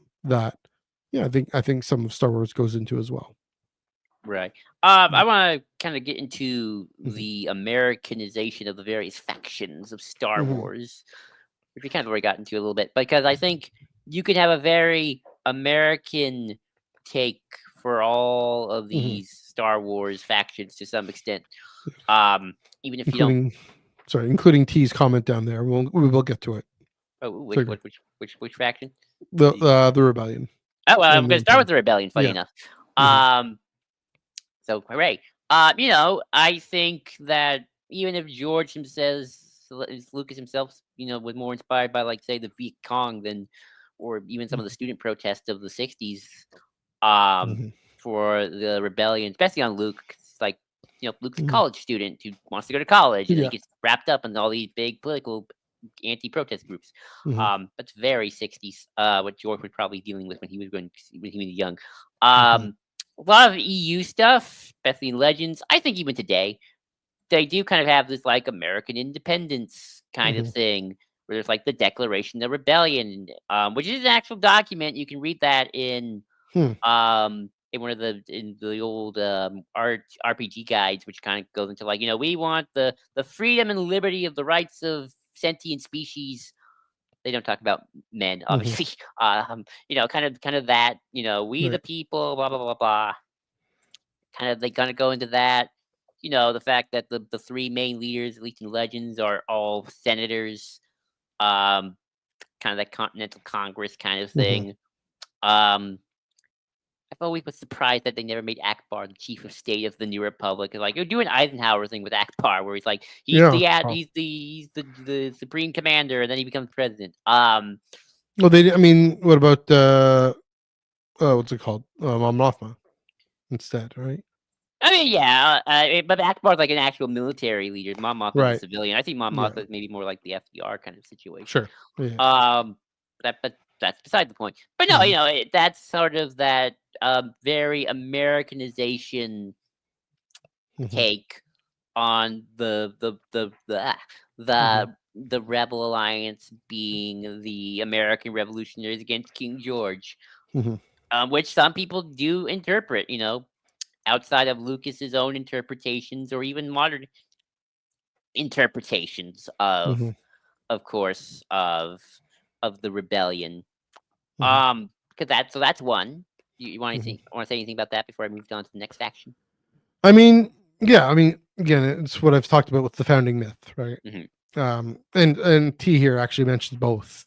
But yeah, the beef with the British Empire, and there's a reason why the Coruscant accent is the Coruscant accent, right? It's the Tarkin, even Leia puts it on. You know, we got At least uh retroactively, there's yeah, actually some funny or lines. just on the yeah, retroactively, sure, but in universe, sure. But yeah, the proper Coruscant accent. Hmm. I mean, it makes Mon Mothma almost like Benedict Arnold, or maybe the No, other way around. The other way no, around. no. Benedict was our traitor, Yeah, so the other way around. So the opposite of Benedict, because she's got the British accent in Coruscant, and then she bails the rebellion. So yeah, that's uh, right. I think I find I cheer for the British in the American Revolution now. So it's you're loyal to the Empire. They got him staged to no, kill George to Charles. yes. Charles. Anyways, Um, but yeah, I mean, obviously, the next big one, of course, the Empire yeah. itself. So Um, People love to call them space Nazis, space mhm, fascist. Um, you know, yeah, and that's all something that aesthetically that's all true. Stormtroopers, hello. Um, hmm but when George was making Star Wars 77, he was looking at what was his every big hippie of his generation feared, Nixon, and the consolidation of the imperial presidency, which Nixon was kind of hmm the first big height of the imperial presidency. It kind of took a hit after him, but then came back with Reagan. So it didn't hmm last that long. yeah, That just continued. There was a brief period with Carter where it kind of yeah, bent down, but like Nixon was like the complete control of the imperial presidency. The fear that Nixon, along with some officers in the military, could stage a coup and get Nixon a third term, which I don't think hmm was ever actually going to happen. It's one of those things I don't think was ever going to happen. I think it's hmm just one of those myths that a lot of people in George's generation feared. Like hmm I think it's hard to understand, Matthew, but sorry, that's my dad. so yeah, But that like you see all this talk about Trump and stuff like that on Twitter, Instagram, Blue Sky, all that stuff. mhm, yeah, That's how people felt about. That's how George's generation really did feel about Nixon. Like hmm that's why I don't see this as unprecedented. I feel like oh, it's just happening again. This is hmm just Nixon all over again. And in some ways, Nixon was smarter than Trump and scarier and had more control over the government. Sorry, that's my dad. He's really it's sneezing. okay. So a lot of that was the military industrial complex that was developing from the Vietnam War, and the kind of bureaucratization, the technologicalization of the government. That's Nixon. That is the American. That is the American take on the empire. It is. Maybe George did believe that 60s Kennedy America was the golden age when the government, the High Republic, the Senate, whatever, was wise and great. And then this bad guy named Emperor Palpatine Sheev Nixon came along and consolidated power, and then blah blah blah blah. So that is the very American take on the empire. And then there's the opposite American take on the empire. Man, my dad's sneezing badly. Allergy season. Where the New Republic are the good guys in America, and I'm going to get into this a little bit. Especially, she's in a lot of '90s Star Wars, where New Republic's very much '90s America. We did it. We beat the communists. We're the powerful ones, and the Empire is the broken Russia, post-Soviet warlord states, all kind of falling apart. And Pelion is Boris Yeltsin, who makes friends with America, makes peace. So that's kind of the opposite American take on the empire, where it's like from the other side in the '90s. Yeah, it's very interesting. But yeah, those are like the two. Like that's the empire kind of. Both, and of course, I guess the British Empire, because we want to continue with that American trend. But that's sort of the very interesting. That interesting take of like, I think people can look at the empire like the Nazis, and we beat the Nazis. Where I think George was very much, no. It's funny how Nixon America is starting to look a little like those bad guys we fought back in the day. I think that's what he was trying to say. I mean, it's all the above, right? Yeah. And that's again what we're getting at is all these different things in this soup. Paradox soup. Yeah. It's interesting, you talk about the New Republic. One thing we've said is that in this podcast before is insofar as the Coruscant government is upheld as something good and lofty, or the Chandrila government, whatever we're talking about, the more it leads into Star Trek, because Gene Roddenberry was all about that. Although, that's the thing is High Republic, they're doing something different. That's what Charles was bringing out with Camelot, right? Saying it was, Lena, so is Kennedy. The great works, America works. I guess that's Underwood. Never mind. But like the Peace Corps and the Service Corps and all that, right? And then I can see that there's narratives of decline. We always, when things are rough, we want to explain it through a narrative of decline, a narrative of crisis. I mean, I see what you mean, especially with Nixon. I mean, in the prequels it was Bush, right? Newt Gingrich quotes Bush in Revenge of the Sith. Yeah, Newt Gingrich, Holly Bertoni. Come on. Nick, Palpatine there is this kindly old fellow you want to have a drink with, right? I wonder though if maybe you can tell me I'm wrong, but like, was there the type of, I mean, here's a throwback to even further in history. Was there the type of nativist fervor that is supporting Trump now that did it support Nixon, to support Reagan? There was, okay. It was very much a, we're going to make America's been won the South. Nixon was the one who came up with the Southern strategy. He was like, Martin Luther King and his ilk are dangerous and got radical ideas, and he won the South back from the Democrats. Because here's a fun fact: back then, the South belonged to the Democrats. I mean, LBJ was from Texas, right? Well, that in the South, the Democrats were basically the Democrats were the racist Republicans of the day, because we had the Democrats had the Confederate contingency, and that's the whole political paradox of like the Roosevelt time, where it's like you kind of have this progressive labor plot, but I also have to Yeah. handle this very southern white supremacist Jim Crow Yeah. coalition together to get this New Deal thing passed, which does mostly affect white folk, but can help Hmm. poorer minorities at the time, kind of, not really, Yeah. depends. And then when the Civil Rights Act was Hmm. signed by LBJ, Right. that did it. That was like South coalition done. Nixon like, okay, I'm going to come back to power through the Mm. through the Southern strategy. Right. I win all the Confederacy, and California. I mean, I sweep because LBJ really screwed up, and uh, Yeah.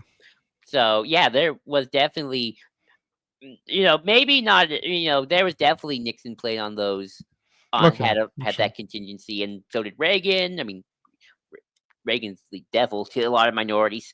Um, Yeah. I mean, and with Reagan, it was the moral majority, Jerry Falwell, and them coming in. mhm. Speaking of again church state connections, I mean Jerry Falwell. Uh, I mean, you see now how his son, what's his name? No, that's Franklin Graham. That's Billy Graham's son. Franklin Graham. Jerry Falwell Jr. also before he was deposed was also big in the Trump camp. So different voices, but yeah, okay, fair enough. I mean, that's the thing of these narratives of decline. Um, I mean, maybe it's fair to say then these things ebb and flow, and we have. I do. I get what you're saying. I wonder if the pendulum is just swinging wider now. Maybe No, I don't think so. I I think mean, because here's the hope, though, right? We get Trump. We got we had LBJ, so we got Nixon, then we got Carter, and then we got Reagan, and then we got Clinton. and Bush, Reagan, and then Bush, and then Obama, and then Trump, or well, Biden, then Trump. Biden, then Trump. And so then New York's got Zohran Mamdani, and AOC is a rising star, and I mean politically, I'm far more aligned with Mamdani and AOC, but is that a change? At the very least, I mean, look, Carter. I mean, this isn't a stretch, right? I'm fair to say Carter is the most progressive president the United States has ever had. No, Maybe Kennedy, FDR, yeah. or what'd you say? Well, what defines progressive? I mean, I'm Carter started the neoliberal trajectory that we're stuck in today. That's So hard true too, but economically, I mean, are we talking like minorities? Are we yeah, talking? I mean, there's a I don't. whole network, whole web of issues, right? I don't Yeah, okay. know. I I'll mean, have to look into, but you know, I mean, I'm which sure is to say, then Carter would probably nicer you know, on that front. um, have progressives like AOC. I mean, I don't think Pete Buttigieg is that progressive, but more than before. Have they had this kind of level of prominence? No, not real. I mean, Yeah, there's a whole bunch of. Well, here's the thing. yeah, This is where I can get my cynicism on. The yeah. whole New Deal economic era thing, Hmm. which I guess maybe if you want to use a Star Wars parallel, is the High Republic. I don't know. Hmm. That required such specific Hmm. things to happen, one of them being World War II, Yeah. and economic conditions to happen, that in a lot of ways, the quote unquote progressive era of Hmm. 1933 to 1966, some people would say Hmm. 69. Some people honestly would say that the blip in American history and what we live through now is actually more of a norm. Yeah. If you actually look at the Yeah. grand sweep of American history, um, like we had the whole 19th century, which is just basically this, but with maybe more violence. I mean, maybe more violence because we had the Civil War. Yeah. Well, there's that. Yeah. Um, we didn't have Twitter. We had ye old Twitter where Andrew Jackson says, "Oh, thouest Indian man must die." I don't know what I just did there. I'm sorry. Okay. But Sorry. I would argue, I would say in some Yeah. ways, maybe this is my cynical take. I think Trump is more of a norm for America than what I think we want Right. to admit. I mean, that's kind of like my big critique of the critiques of Trump is like, Hmm. we want to make him like a foreign entity. And it's like, no, he is as American as Mhm. apple pie, and you have to deal with that. You have to Right. look at it straight in the eye, like, no, he's always been there. Hmm. This has always been us. This is part of it. You got to accept it. Stop trying to make him like a European ploy. Um, Right.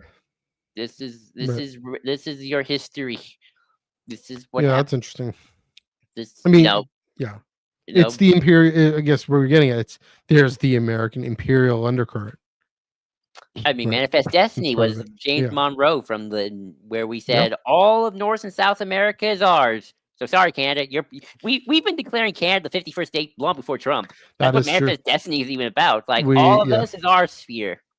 We We control. there's a song Yeah, about and why is the White House white? I yeah, won't go true. there. I won't go there. But Um, I only break that out during soccer games. But that's I mean, yeah. when after the Civil War, we found out, hey, wait a minute, France, you can't own Mexico. We own Mexico. Right. So we did some cooing and we kicked them out and like, okay, time to get I Mexico mean, back into Manifest Destiny.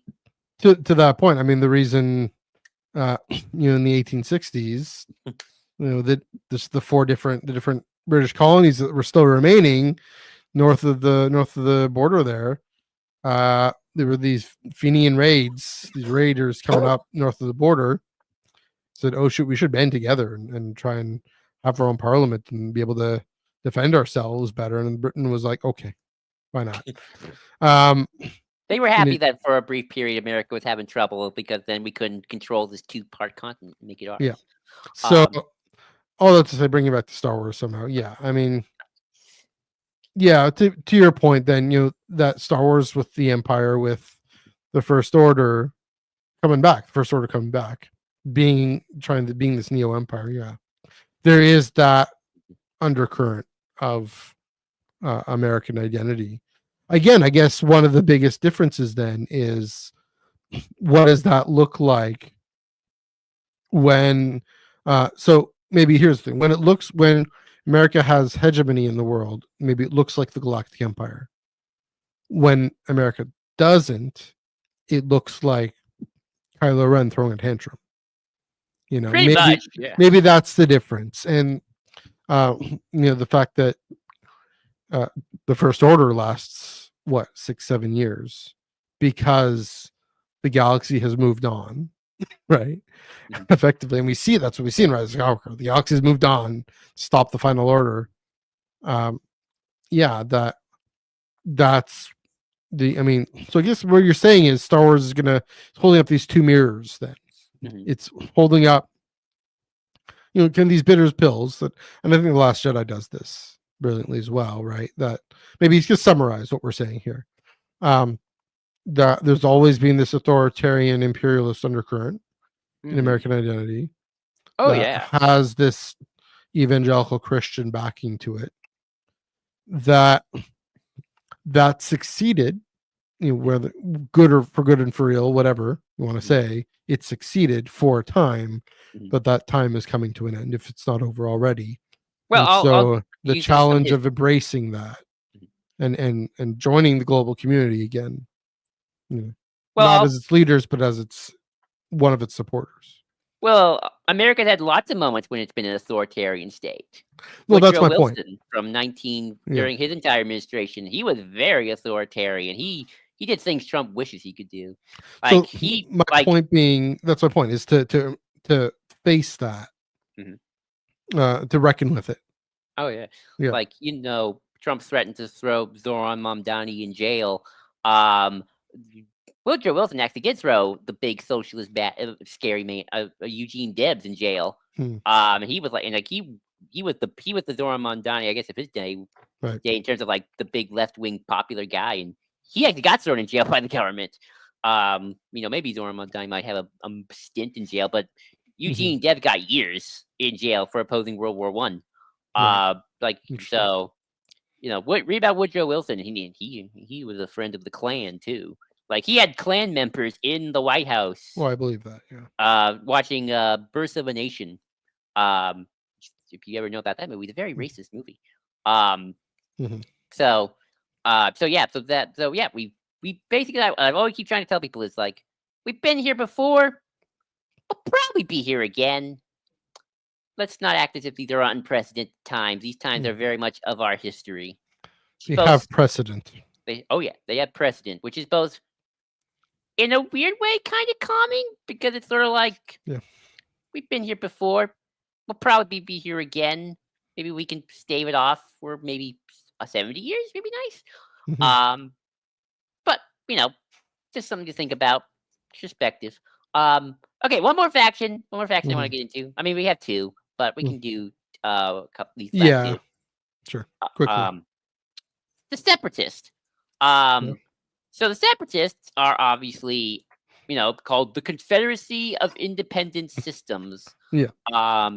I don't think George was being subtle there when he wrote that. So I think very much kind of based on the Confederacy, kind of not. But George was actually had a way more interesting critique about the Separatists, and this is explained in the Attack of the Clones novelization, which I'm going to read just a little bit of. So this is Count Dooku talking to. So this is the scene where Count Dooku's talking to all the Trade Federation guys, and the corporates, and he said. So this is what he had to say, and it's from the novelization. As I explained to you earlier, I am quite convinced that 10,000 more systems will rally to our cause, your support. And let me remind you of our absolute commitment to capitalism, to the lower taxes, the reduced tariffs, and the eventual abolition of all trade barriers. Signing this treaty will bring you profits beyond your wildest imagination. What we are proposing is complete free trade. So George had a very big critique about unregulated capitalism, and I guess in a weird way, maybe. But that's there's an interesting paradox considering tariffs are kind of now a big thing right now. Of Attack the Clones, he's saying, look at these evil corporations; they want no tariffs and the free trade to make all the profits. Which, funny enough, was a big thing back in the day. Like people did not like NAFTA, and many even on the progressive left side did not like NAFTA because of the globalization. Now this is like the negative effects of globalization. Which there are. And I think that's what George was really getting at with the Separatists. So, and there are things about the Confederacy that's not just about slavery. I mean, it's about slavery, but also it's like they also kind of didn't want. They also kind of wanted like unregulated neoliberal utopia at the time, authoritarianism about the South. So I think in some ways that's what's also George was pulling on with the Separatists about, the reality of the Separatist, the Confederacy of Independent System isn't, oh, look at these poor Outer Rim worlds leaving because the big bad New Republic isn't treating them well. It's, look at these mega corporations making suckers out of these places. Only to just so they can become our little free trade house, of playhouse of capitalism. So I think that's interesting. Yeah, that's really fascinating. Yeah, I mean, it's the Confederate States of America, the Confederacy of Independent Systems. Yeah, no, it's that's about as subtle as nuking Rich and Halliburton. It's right there. I think I'm going to try to say what it's even more biting of a critique, given that you also have Mina Sundari and not Sundari. What you know what I'm talking about, the Padme's friend. That there are these legitimate grievances that that the Republic has exploited the resources of the Outer Rim, and these rim worlds don't reap the benefits of it themselves, and the need for more local control and local redistribution of these resources, right, and more equitable redistribution of these resources. And so the biting critique is that this independence, free trade, almost argument latches onto that such a noble ideal, such a great ideal, Mm. and it can so easily get perverted by these hyper capitalists. I mean, that's the weird thing is it's isolationist in order to have an integrated market, which is the odd paradox there too. Um, I mean, I remember. I mean, that's the thing. I studied NAFTA quite a bit in undergrad, and looking at the huge issues with it, with our labor rights going to be protected, our environmental rights going to be protected. The only way was Clinton and Chrétien and Calderon are all part of center left parties, right?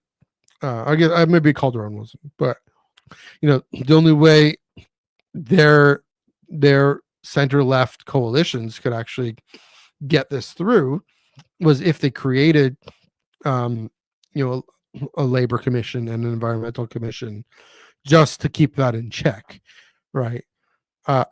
What's odd now, I think, where things have flipped is I mean, what we see, oddly enough, we see the High Republic, right? Mhm. We see the isolationist Nile wanting to run ransack over whoever, and the loudest voice wins.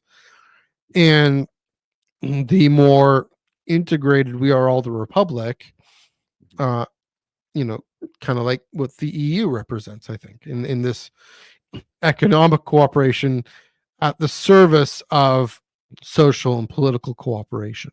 The And Nile do their own Brexit. well, yeah, they have their own Brexit. They have their own kind of tariff Stonewall thing going on.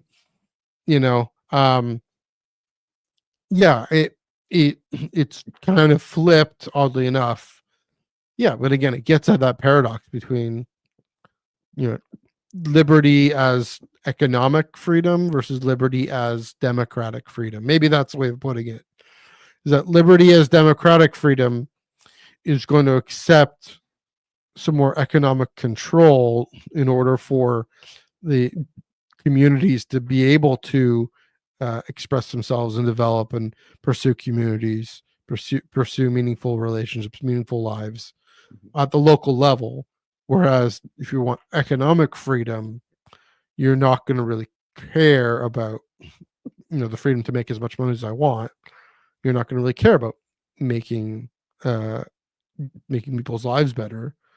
You might, as a nice byproduct, if these services and the goods that you invent do that. But I mean, that's something I think about transportation, right? Is kind of the big thing I go to is capitalism has failed to create like the type of unrestrained, just capitalist dominant societies we have in North America, failed to create an adequate type of transportation system that other capitalist societies in Europe and Asia have, right? Mm-hmm. And that's maybe the difference is, is economic freedom part of political freedom, or is political freedom at the service of economic freedom?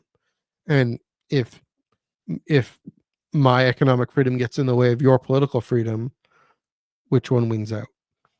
And so, again, so the Confederacy within itself dealing with those tensions. Mm-hmm. Of course, we know. Well, here's a thought experiment for you, Joel.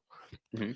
Say the Confederacy wasn't controlled by the Sith. Uh-huh. Say it was purely the corporations and folks who wanted more local government redistribution, sharing of resources, like being a Bonteri, not Sundari, that's the capital of Mandalore. Bonteri is the senator from I forget what planet Onderon? Are he from Onderon? Yeah, the senator from Onderon. And just say it was just between those two coalitions. Mm-hmm. Do you think, I mean, yes, the corporations would be able to have developed the power, but do you think it might have turned into a much more prosperous society? Depends on if somebody decides just to go full on New Deal on the corporations, I guess. Yeah. It sounds like otherwise it sounds like just to be Ferenginar, but bigger. Right. And that's Star Trek that. reference for you. Yeah, yeah. But is it is it Ferenginar or is it Bajor after the occupation? I don't know. But I think it sounds more like well, that's Ferenginar. just it. Is the Sith? I mean, you hear Darth Tyrannus saying that the Separatists are about unbridled free trade. Mhm. But what if it wasn't a Sith? What if it was just Nuke Gunray versus Mina Monteri? You know what I mean? What if it was just Probably Newt Gunray wins because Newt Gunray probably willing to kill. yeah? And then he has the ships too, so he'd still win. But I wonder what the legacy would be. I go back to that. That's one of my favorite lines in all of Mandalorian. The in the that episode that I love, the Jack Black Lizzo episode. What's his name? What's the actor's name? Anyway, Count Dooku was a visionary, and even in Bad Batch, we see that, right? We see that legacy. Some folks that episode on Dooku's home planet, which again I'm like on Sereno, that one. That. Oh yeah, people still at least believe they were duped into believing that he was out for their good. Now we do see that with Trump. We do see that with Republicans saying we're going to get Washington out of your society. Again, I saw that in rural Alberta. We're going to get this NDP government in Edmonton out of your business because it's going to be short lived anyway. To build your own community locally, and it was really just a front to say, now give all your money to the oil companies and all your allegiance to the oil companies. Yeah, it's so. I mean, I got my own views about separatism as an actual thing in general, but we don't have time for that. So I'll get to that. Well, here's the one counterpoint. Okay. Quebec is primarily Mina Monteri and not Nuke Gunray. It has its Nuke Gunrays, but that was primarily about Maître chez nous. And that's why it kind of died, because they realized, oh no, better to be the masters of our own house if we're getting those getting the payments from Ottawa, right, and support from Ottawa. So yeah, complicated, but yeah. All right, one more faction, and then we'll wrap up. Okay. New Republic. Yes. The New Republic had a very interesting Americanization trajectory, because I mean, first of all, New Republic was introduced in 1990s era of the Empire. And you can definitely tell that the New Republic is basically post Cold War hegemonic America, where it's like the good guys won, the communists, yeah, like the New Republic's like, oh, the Empire, let's go kick their butts. Luke Leia, get the fleet. Chancellor says it's okay, we're going in. Just defeat that no good warlord or Thrawn or Palpatine clone. Go, go, go. New Republic's good because America's strong and the military is strong. Military can't do no wrong. Strong. Funny enough, it is the New Republic actually does start to have its first inklings of darkness and problems with the NGO series, which was coming out during the early 2000s, so post 9/11 America, when things start to turn, both in terms of perception, but also like the Iraq War's happening, the torture scandals, the NSA, wiretapping stuff. The late New Republic, which just became the Galactic Alliance, because it fell to the use on long and then reformed as the Galactic Alliance, pretty much turned into a police state when Jason Solo took over, and they even formed like their New Republic secret police force. So you can definitely see the kind of the Bush years coming through there. And now in the new canon with the New Republic, I see kind of very much a Obama, Biden didn't really tackle the deeper issues that were going to lead to Trump, and kind of ignored a lot of the warning signs that were kind of there from the beginning, and then obviously kablooey, Star Killer Base. Obviously, Trump Yeah. got election, which I guess is not a kablooey, but it's an emotional kablooey. Yeah. But I can very much see the through line of how the American culture affected the New Republic as a faction from '90s books, very strong. The good guys won, and we're winning, and it's Hmm. great. To the War on Terror era to today. Yeah. Uh, do I detect Karen Travis? Is that her big thing? Or? Yeah, a little bit of that, a little bit of Troy Denning, Mhm. definitely, Yeah. as well. Although even the good stuff like NGO was already starting to have problems when Boris Failure took over, and Right. he ignored the Yuzon Vong, and That guy. Coruscant got bombarded. Wasn't pretty. Yeah. It's interesting. Just there is a trend that whenever because pop culture tends to be more left leaning, right? There's a trend that when a Democrat is in the White House, then the institution tends to seem more heroic, more happy. Mhm. And then when there's a Republican in the White House, then yeah, have a good one. That's Then just true in yeah, discourse in general. yeah, then oh, it's the evil empire. I mean, Christian, a lot of more left leaning theology does that too, right? You see, how do we make the most when Democrats in the White House? How do we make the most of um cooperating with the government and all that, and seeking the welfare of the city, and then when a Republican is, we're having a resistance to the empire, and then I think there's merit to that, but that's interesting to see. What is then also interesting to note then the way again Mandalorian was this season 3 again, right? The Coruscant episode, I actually liked the episode quite a bit. Yeah, like that. Wait a minute, hold on a minute. Um, let's actually start to at least tell stories about these more concerning kind of mind control, and that's partly the resurgent imperial faction. Sorry, and then bloodline with Creason and even Ransom Casterfo to some extent, right? Like Mhm. him saying, "Oh, that empire was just in the past," and then right under his nose is Carice Indian saying, "Long live the First Order." Yeah, that I mean, Carson, the really great moment with Cara Dune. There's something out there. No, that Uh, wasn't Cara Dune. That was Carson Teva. yeah, I know, but he's talking to her Oh right. in that moment, and yeah, it's definitely. I mean, it's hard because again, that's. I'll say this: putting, um, having a Coruscant government or a Chedril government being the heroic, trustworthy institution Hmm. is not a natural fit for Star Wars, quite frankly.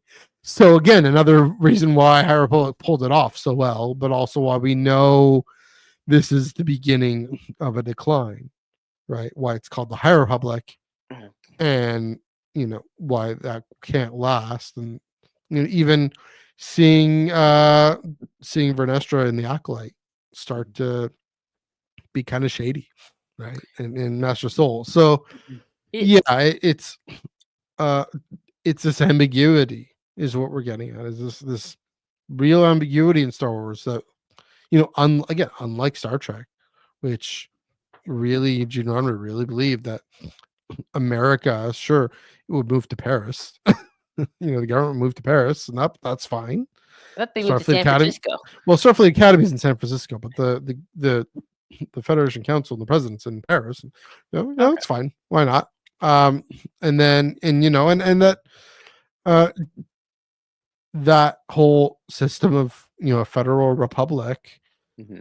that's I mean here's the odd thing, they stop caring about economic liberty, they care about building society and bettering themselves. So They get rid of money. well, then that's that's how they're able to get rid of money. And so yeah, it's an interesting in that Star Wars will always. This is both an American thing and American critique. Is that this is kind of what we're also getting at the very rural dynamic, right? Mm-hmm. Star Wars will always be skeptical of institutions, either government or business. Well, That's just the point here that T gets here. Where are we? I'll just BJ. say. Well, I'll just say that. Oh, sorry. I was going to say that. No, go ahead. You go ahead. You go ahead. No, I was going to say that it's interesting though, Mm-hmm. both in terms of but again, sort of like the evolution of even American culture, where it's like in the '90s. Mm-hmm. I think we were a lot of authors and people in general coming off of that high of we beat the communists. Yeah. We're like, so you have the New Republic, which beat the Empire. We have and in Legends, the New Republic didn't demilitarize. It's got a big army. It's got like the New Republic military, but it's like that the New Republic having a big military like the Empire and Star Destroyers, New Republic Star Destroyers. Like it's okay. New Republic Star Destroyers. Wedge is in charge, so it doesn't matter. Got good old Wedge there, so he okay. New Republic Super Star Destroyers, okie dokie. They're the good guys.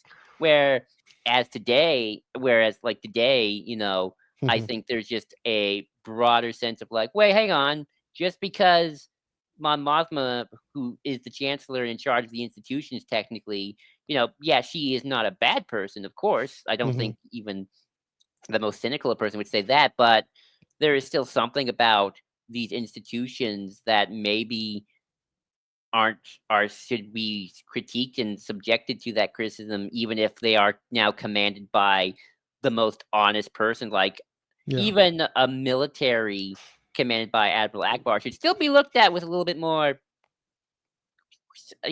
side eye compared to, even if it's not Tarkin, it's still should we even have this military? Should we have the New Republic Stormtrooper Corps? They didn't do that, but that was kind of the extreme there. This is the contrast with Roddenberry is Star Wars is George Lucas was always more cognizant of the power of institutions to form character. That's with the Jedi being good and then having its concerns, but also the power of power to form character in negative ways. Right. And to say, if you're commanding, that's the thing with the Jedi. If you're commanding these white clad folks, even Rex, he has his Order 66 moment, but overall, that's going to lead to some problematic in a problematic direction, right? It's going to lead you to just get used to being able to command armies and being part of the Republic's empire building project, whether you want to or not. And so, there's parallels to technology, social media, AI, all that Star Wars can now explore.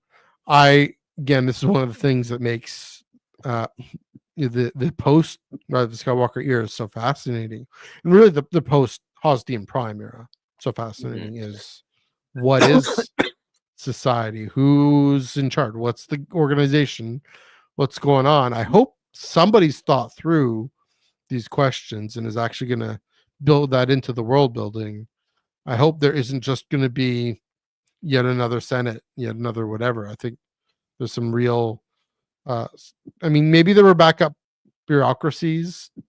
Clearly Coruscant is still has a big part to play, even if Chandrila is the capital. But I want the fact that Hosnian Prime is taken out. I want that to mean something to the way the galaxy organizes itself.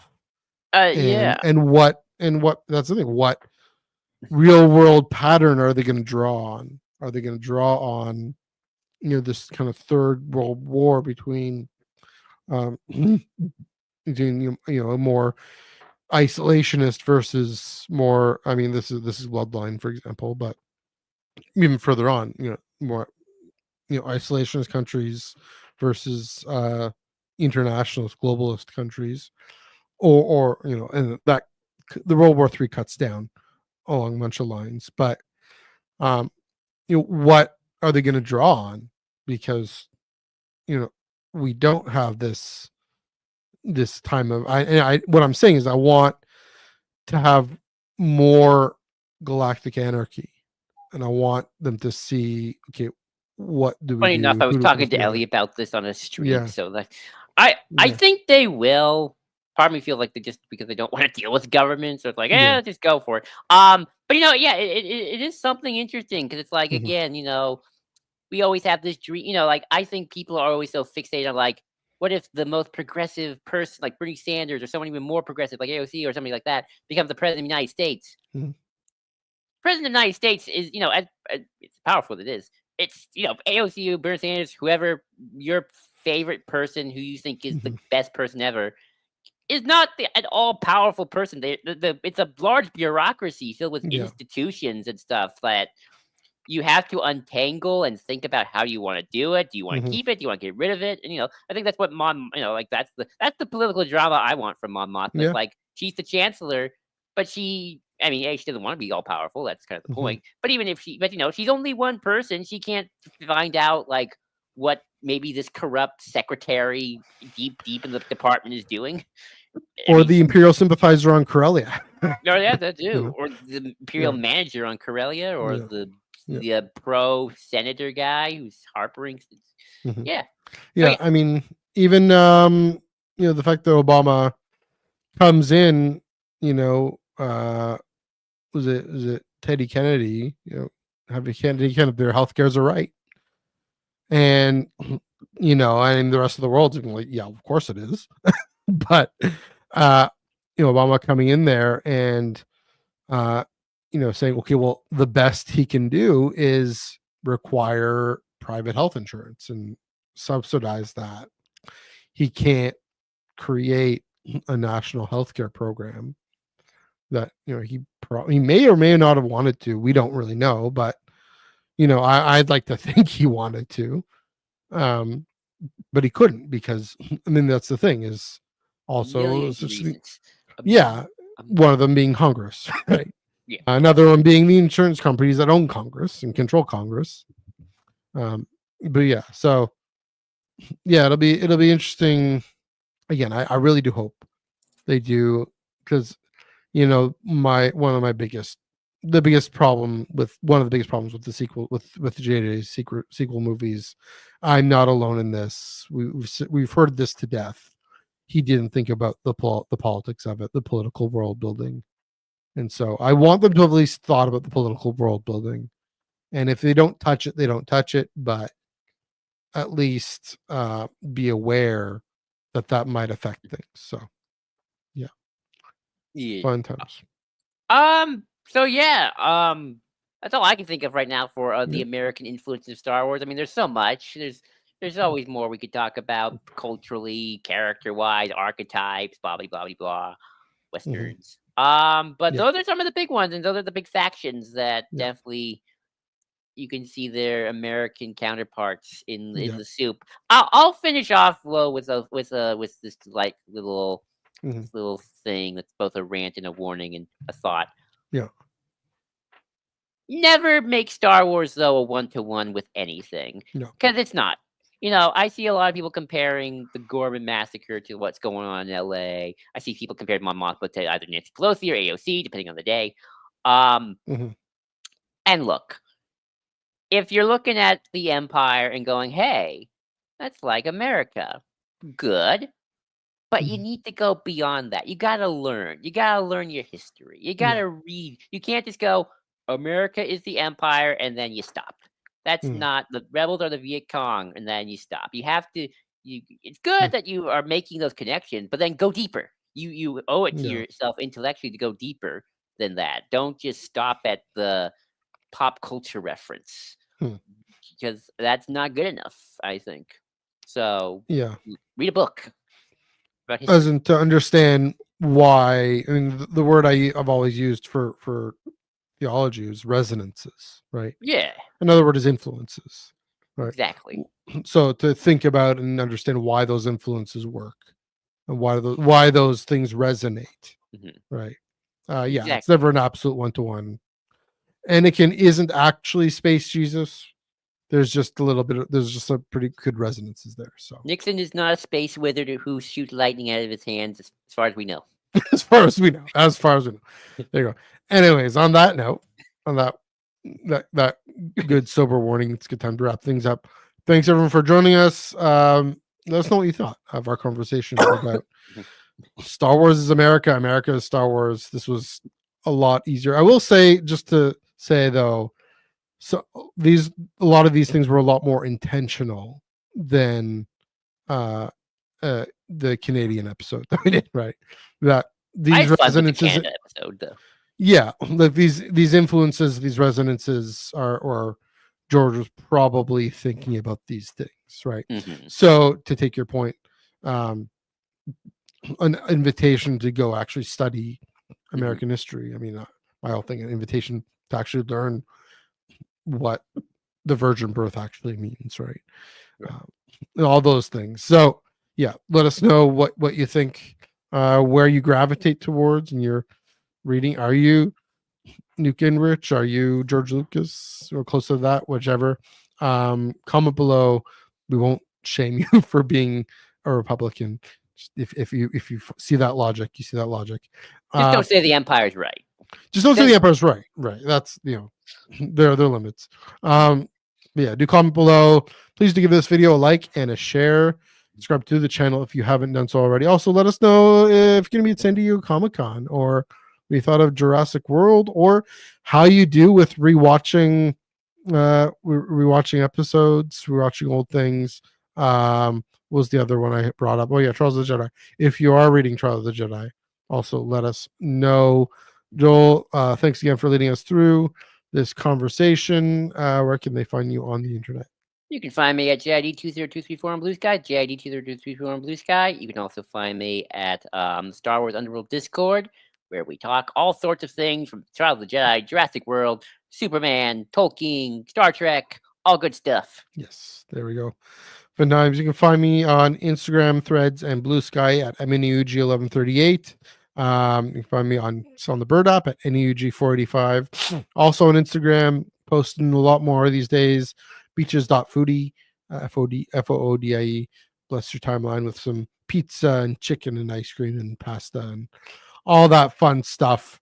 Just eating my way through, eating my way through the world. Yeah, again, if you're in San Diego Comic Con, I'll probably post some things from on the foodie blog there, also in my Insta stories.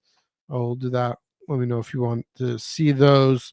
Yeah, and then of course we're on Blue Sky at Ion Cannon. Also, yeah, Twitter, Instagram, Threads at Ion Cannon Pod, but mainly Ion Cannon. This Wednesday, Tractor Beam Comics reviews. Legacy Vader number 5 and 6. Joel is going to be joining us for that conversation. And then next week, I make my solemn promise, solemn pledge. I will have finished Trials of the Jedi, and we are going to talk about it. We're going to do yet another book review. It'll be our second book review of 2025, I think. We used to do a lot more of those, but now I'm reading it at fast enough of a clip that we're going to be able to talk about it, this final culmination of the High Republic, and then of course HRA 19 and 20 and the finale coming up on the Tractor Beam in subsequent weeks. But until then, Joel, let's blow this thing and head home. Merc.